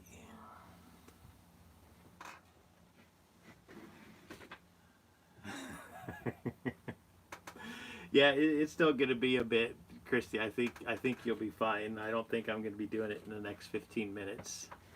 Like I said, I tried to warn you guys that it was going to be a long video, and it certainly has turned into that. So, and you guys are welcome to come and go as you like. Chat with whoever you like in here. Ask questions. Answer questions. It's all appreciated. And just know that eventually there will be a shorter version of this that you can go in and just watch for the details and jump right to the dyeing then, basically. Because I'll probably fast forward through most of the tying except for when I've stopped and explained a little bit. So, and if you guys have seen a bunch of my videos, you know how I kind of fast forward through some of the spots. Well, that's what I'll be doing with this one. Same type of thing. So, well, looks like we're an hour and a half in so far.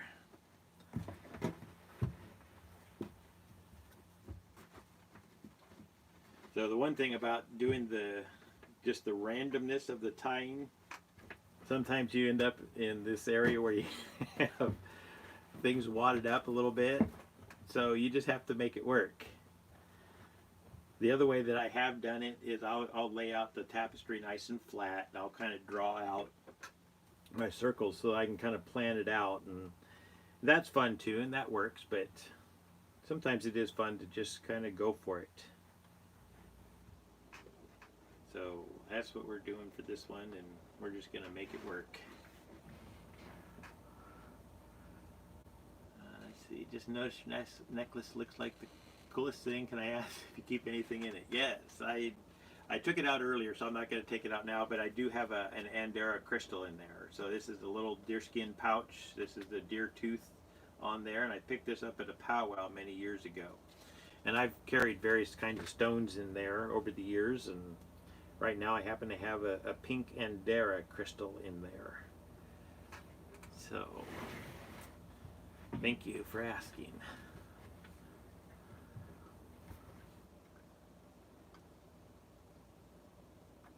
Let's see. Colors in the shirt you're wearing. Did you tie-dye that one? I love the colors in the t-shirt you're wearing. Did you tie-dye that one? Well, yes I did. This is a midnight rainbow spider design. So I have a few different spider videos on my site there. You just want to find one that says midnight on it or with black lines or whatever. But basically I tied up the spider design and then I dyed one side in rainbow, and then I dyed the other side in the black, and so that then puts, you can see the colors, you know, loop around here in these different shapes, but then the spider is what's in the black here. So, yep, I do have a few different videos on the spider. You should be able to find those on my page, my channel. Ever tried freezing cubes of mixed dye to use for ice dye? I haven't done that, but I have seen other people post pictures of them freezing dye, but I didn't make it back into their post to see just how it turned out. I think that might work pretty cool, but it also might be something that could be quite messy. So I don't know, but that's definitely a fun thing to think about. I love when people come up with new ideas of ways of doing stuff, because I feel like that's what I've been doing over the last 20 years, just finding new ways of folding, new ways of dyeing. So yep, feel free to explore and experiment. The main thing is that you have to have your dye and your soda ash come in contact at some point before you actually batch it. So there have been times where I will get the shirt wet with just plain water. I'll fold it up, you know, tie it up, and then I will add the dye to it, and then after that I will add the soda ash. So there's all kinds of ways to explore with tie-dye and be creative and make your own little niche. Sometimes people come up with a unique fold and make their own little niche or just their own style of tie-dye. So yep, I encourage everybody to have fun.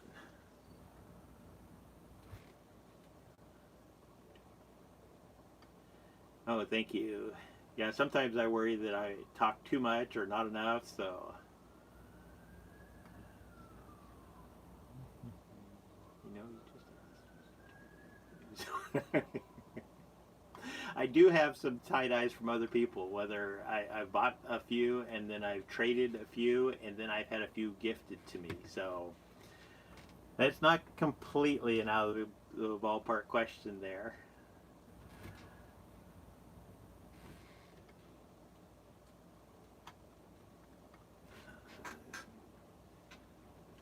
I'm having a hard time with dye back. Rinsing thoroughly with cold water and even running through the washer first time with cold water in Jakarta. This is put in. I am not sure, but I have heard that the synthepol only works with the hot or the warm water. When you put it in with the cold water, it's not really doing that much, but don't quote me on that because I can't be positive. But what I do is I do the cold water rinse, and that's to wash away the soda ash. The other thing I do is a 48-hour batch time, and what that does is allows the dyes more time to set up, but it also, the dyes are about spent by the time you get around to doing your rinsing. So if the dyes are pretty well dead by the time you're rinsing them, then you're less likely to get any kind of back staining going on. So trying a longer batch time might help you. I know some people, they will, when they're doing their rinse out, they will go ahead and dunk their shirt in a tub that has water and vinegar in it. The vinegar is also going to help neutralize the soda ash because it's acidic. So that might be another thing to consider. But yeah, I know backstaining is kind of a pain, especially when you spent all the time doing all the creation and then to have your colors come out messed up or whatever. But yeah, I think just the longer batch time and the rinsing. I always rinse before I take any of the ties or bands off. So I'll just drop it in the sink and just run cold water over the top of it, flip it over, run cold water over the bottom of it before I've even started squeezing it around, because I don't want the excess dyes moving around too much at this point either. So hopefully one of those things might help you solve your back staining, because I know that's not fun to have happen.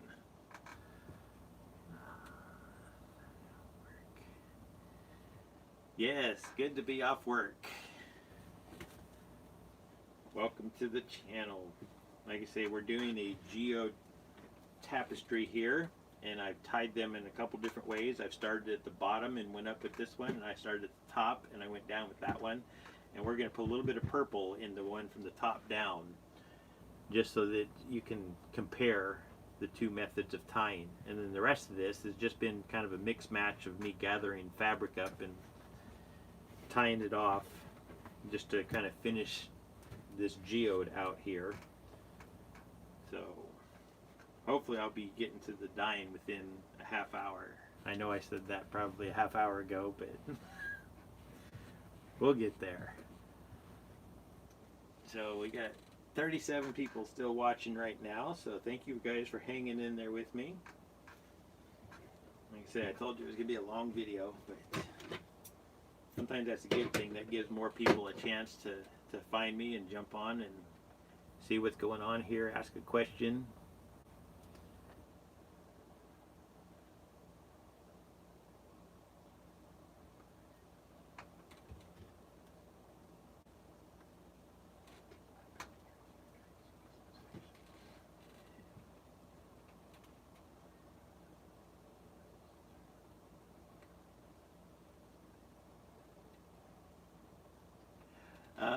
Let's see, do you have any tips for dye penetration? I tried squeezing the sections, wait for them to sink in and reapply. Somehow the dye just runs through without coloring the inside folds. Am I tying too tight, I think is what she meant there. That's a possibility. It's hard to say that for sure just from a little description, but sometimes, yeah, the pressing on them is good. Sometimes, is it happening with like t-shirts or with tapestries? I know sometimes different types of fabrics, the dye doesn't want to soak in and penetrate the way that it does on other fabrics. One of the things, let's see, I didn't see if you were dyeing it dry or not. If you've got it tied tightly, that's one of the times, you know, like especially if you're using Sinew. But if it's tied really tight, maybe letting it dry before you put your dyes on might help. But when you're dyeing dry, you need to apply your dye slowly, and sometimes you'll need to mist them with a little bit of soda ash. I keep some in a spray bottle just for that purpose. But yeah, sometimes the dyes just do act funny, so I wish I could be more help with that. That might be something that if you send me some pictures at another time where I can kind of look at them, I might be able to help determine what's going on with that. And sometimes it does mean it's a matter of opening the creases up and squirting a little bit of extra dye down in there. Like if I'm doing a hoodie, sometimes I can do the press in and I can do the dye wait and come back, and I'll open up the cracks and there's still white down in there. So sometimes even the methods that work the best for you won't work in all cases.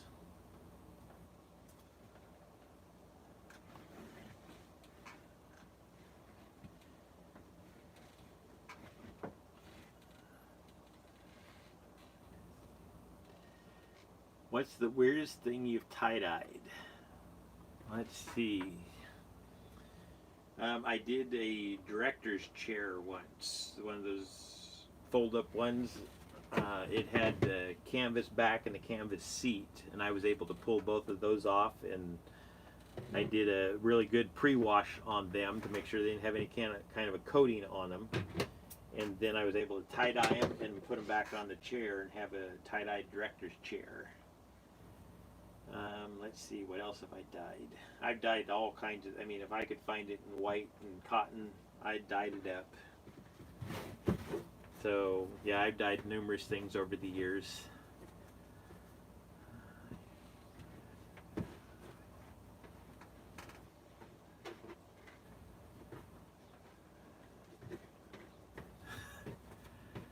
Tie-dye master class. So what would you guys want to learn in a master class?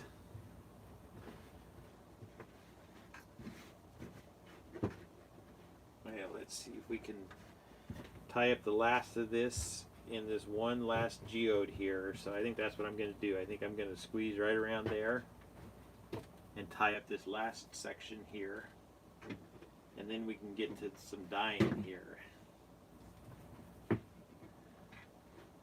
So how many of you guys have been here with me for the whole time? And how many people have come and gone?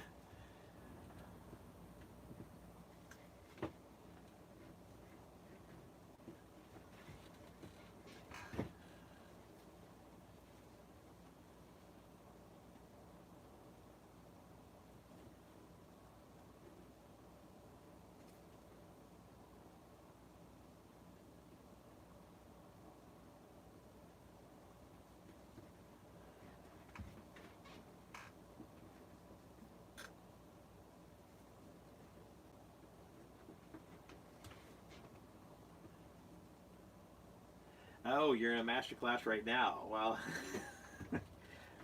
okay. If you want to call it a master class, I'll go along with that. But I just assume we're just hanging out and chatting here.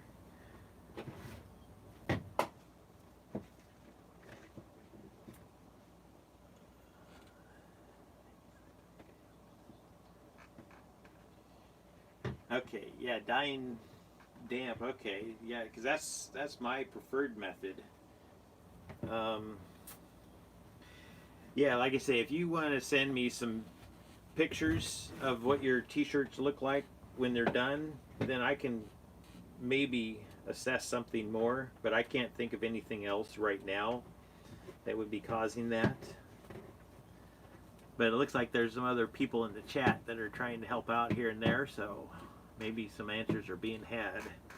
Sometimes it's just a matter of exchanging enough ideas, because everybody does things just a little bit differently, and all I can do is show you how I do things.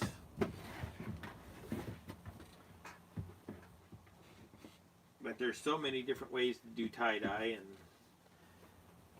I think when you ask that question, you can get lots of different answers depending on how everybody does it. So that's one thing I love about it, is there are so many different ways of doing it. You just have to find which way works best for you.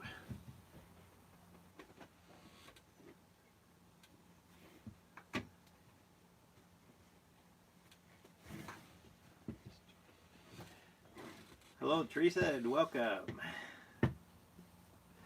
Yep, Stella Blue, all right, whole time. Good to see you. Oh, I'm up on the TV. That's nice. That's the way to do it.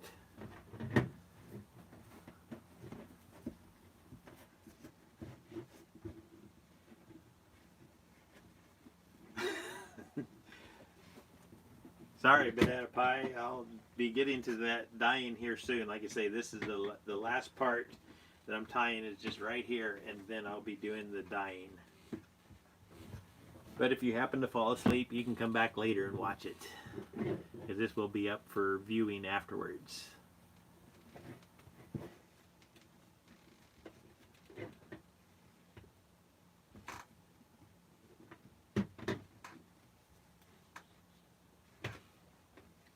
You done some sewing videos. I thought you said you can stitch in the designs in. Yes, I have 3 videos. I have them listed separately, but you can also go to my playlists and look for stitch designs, and all 3 of the stitch videos are in there. So I have the one intro, which is on the marijuana leaf, the intro to stitching, and then a little bit more detailed one, and a non-symmetrical is the dark side of the moon.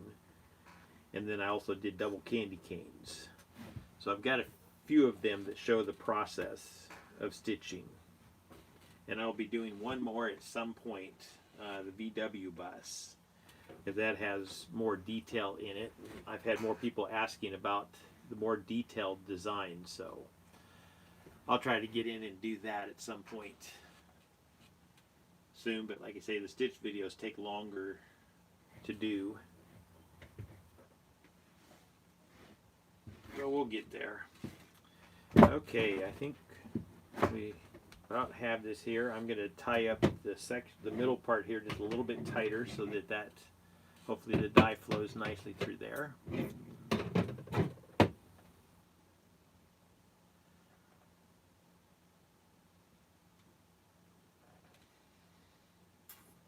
Okay, thank you, Christy. We can go ahead and move on to the dyeing now. So, yep. Well, it looks like you had perfect timing because I'm just about ready. I'm just going to tie this part here. I just want to tie this just a little bit tighter here, and then we're going to get into the dyeing of this. Although, let's see here. The one thing I always struggle with on the geodes is how to get dye to go on here, because I usually will apply a little bit of dye to the fabric and then I put some dye over top of the ice. So it's a matter of getting all of the geodes to lay flat. So I usually will kind of get them all arranged and then I'll wrap them with a little bit of kite string. So that's probably what we'll do here. I think I don't need to wrap that up anymore. I think we're just going to move right on. So this is just one of my ways of doing this. I usually will kind of try to get all of the geodes laying flat in some way so that I can sprinkle dye on them and then get the ice put on. So kite string is the way that I usually will do that. But I know this is not required. Once again, this is just my own way that I've found that works good for me. But you could just go just like this here and put your dyes on, put your ice on if you wanted to. But for me, I like to have it a little bit more contained. So I will wrap this up and then we'll get the tub over here and start putting some dye on.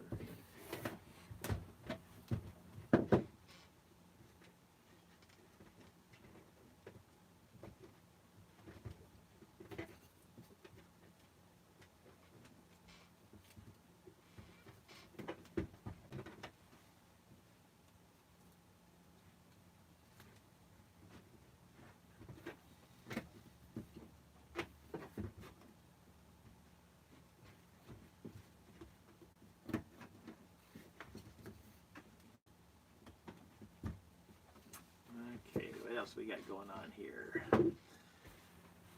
How long have you been growing? Yeah, well, thank you for somebody jumped right in. Yes, 3.5 years. I started growing this beard November of 2016. I think it was a no shave November, and then I just didn't stop, or I continued with no shave or something like that.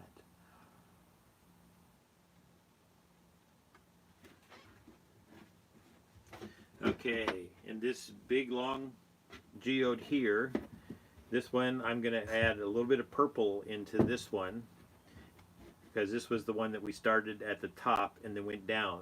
Most of the rest of them, I think, other than I think the heart one, yeah, the heart one I think I started at the top and went down, but the other ones I started at the bottom and worked up.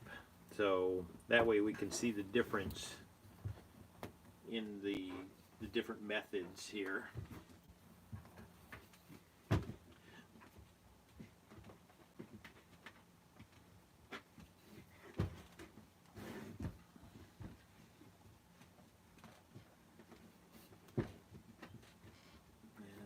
See what else we got going on here.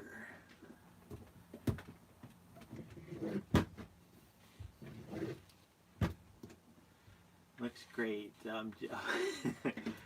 No reason to be jealous. You can just keep practicing. You'll get there. Like I say, this here is, to me, it looks like kind of a mess too. But it's my just random hodgepodge working with the universe and just going with the flow of how everything's felt right for the folding up. So sometimes I'm a little bit more organized with them and I'll map it out with a marker and figure out just where I want everything, but sometimes it's fun to just start and go for it. Oh, there it is. Okay, so now we got this tied up here. Got all of my geodes laying fairly flat where I can start applying some dye to them.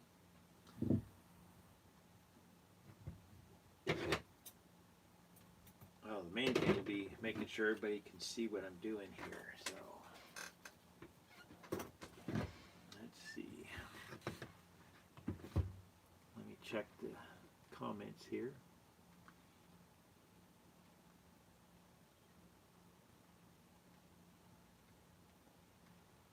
Do you have any pictures of some of your designs? Yeah, I have pictures all over the place. If you, let's see if I can grab it here.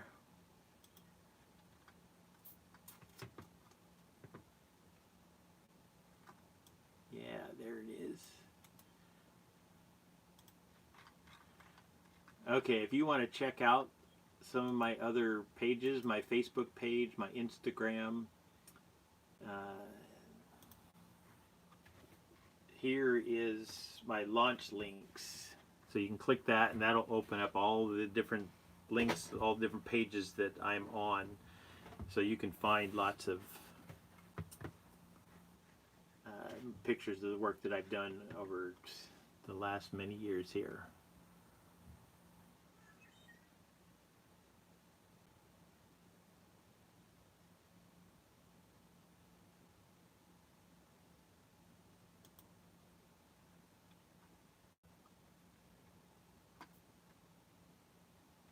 Okay, I'm going to go ahead and shift over here and let's see if we can do this right in this tub, if that will be visible or not. I don't know how my camera is set up.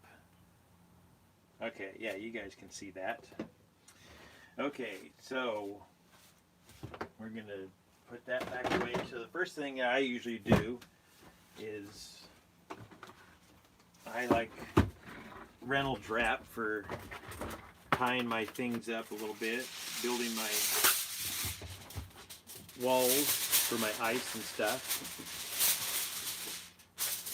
I don't have any professional method for doing this. I just kind of wrap it up however works for me.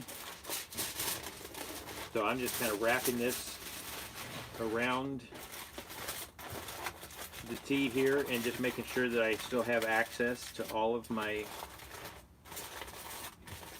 parts here. Part of it is going to be underneath, but I'm not wanting to block all the dye, so I didn't wrap it all the way underneath. I want the dye to have room to go out the bottom here. You can use all different kinds of things. I've used cardboard walls to build up. This basically is so that I can put my dyes on and then I can stack ice up here. So that's what you want to use this for. But people have used all sorts of different things for how they build their walls up for their ice. Tinfoil is just one of the things that I've found that I like, because I can mold it and bend it however I like to, around whatever shape I'm working on.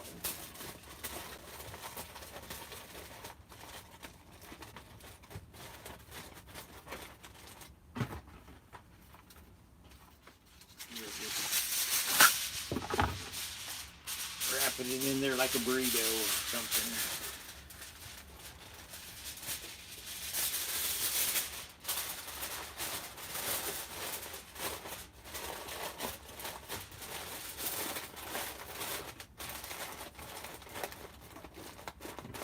Okay. And now what I'm going to do, part of it I'm not going to be able to talk as much while I'm putting the powders on, because I'm going to be wearing my handy dandy mask here just because of the dust. A lot of times I will do the ice dyeing outside, but since we're doing a video we have to do it inside. And what I'm going to do is maybe I'll just set my rack under here. I will try to do it in the tray so that you guys can still see. And I'll tip this down. I like to have my tinfoil thing built up before I put my dyes on, because I've done it before. I put all my dyes on and then start building my tinfoil, and then you're dumping dyes. And so anyways, but I'll try to keep this as open as possible so you guys can see what I'm doing.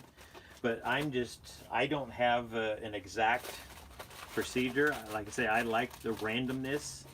So I just take little scoops of my different colors and I sprinkle them on. And like I say, um, on this one big one here, this is the one that we started. I'm going to put just a little bit of the ultraviolet so that we know which one that is.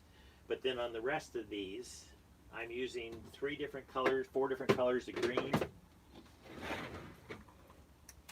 see if we can move things around here. And I got chocolate brown, truffle brown, and bronze. And then for my greens, I have, and these are all Dharma colors here. For my greens, I have forest, moss, sage, and then aqua. So I'm just going to randomly put them on. I try to get the different colors, some colors on different parts of the geodes, just to put different colors in. So here, that's where you can see on these. This is another one that I dyed in the same fashion. So you can see the different color ranges in here. Some of them have darker colors and some of them have more greeny colors. So this here, I imagine, is going to come out in a similar type fashion.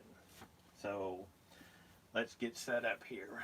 I gotta tuck this beard away in my shirt so I can put my mask on.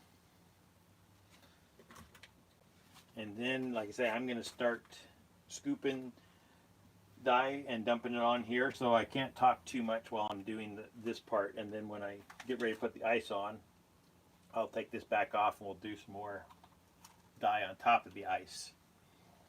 Oh, and also, I did a pre-soak in soda ash, the tapestry, but whenever I do ice dye, I always like to make sure that I add a little bit extra soda ash. So I will be putting some of that on as well. So we're just going to go for it now. Oh.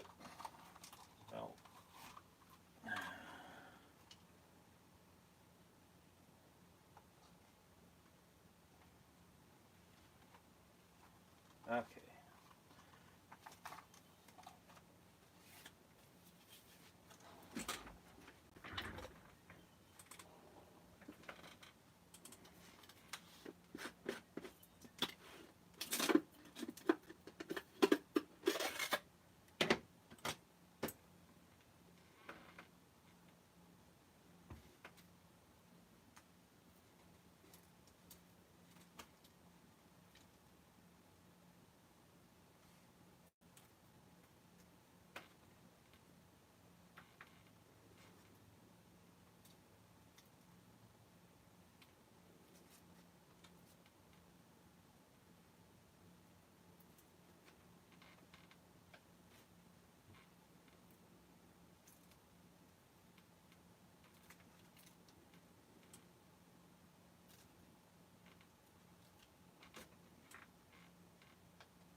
Okay.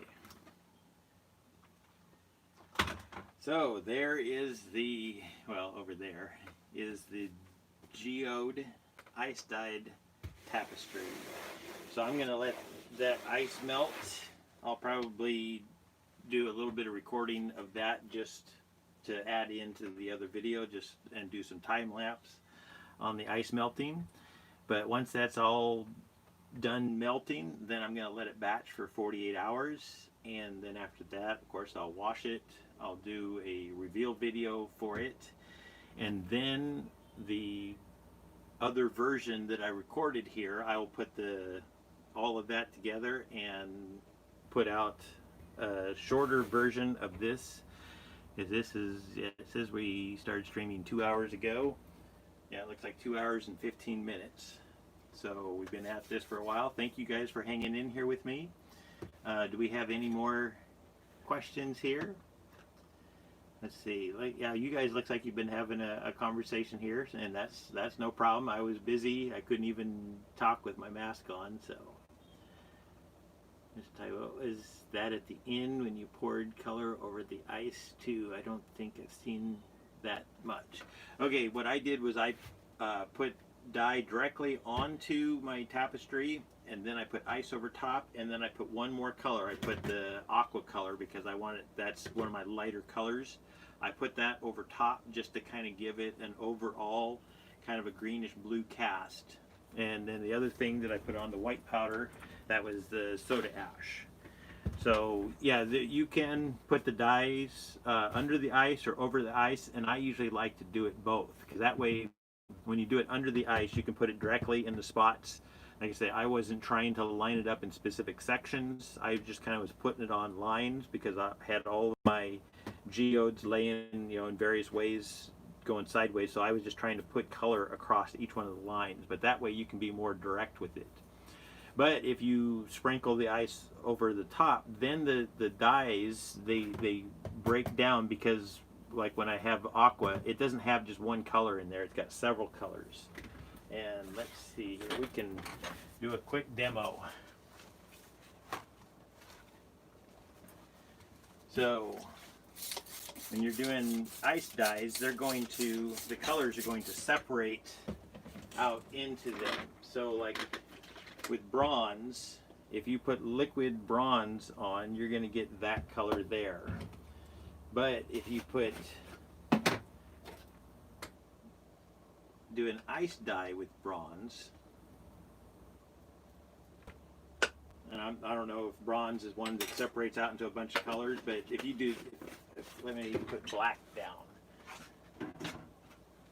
So when you put the ice over top, you're getting more of that separation, so you could have all of the different individual colors of dye running down.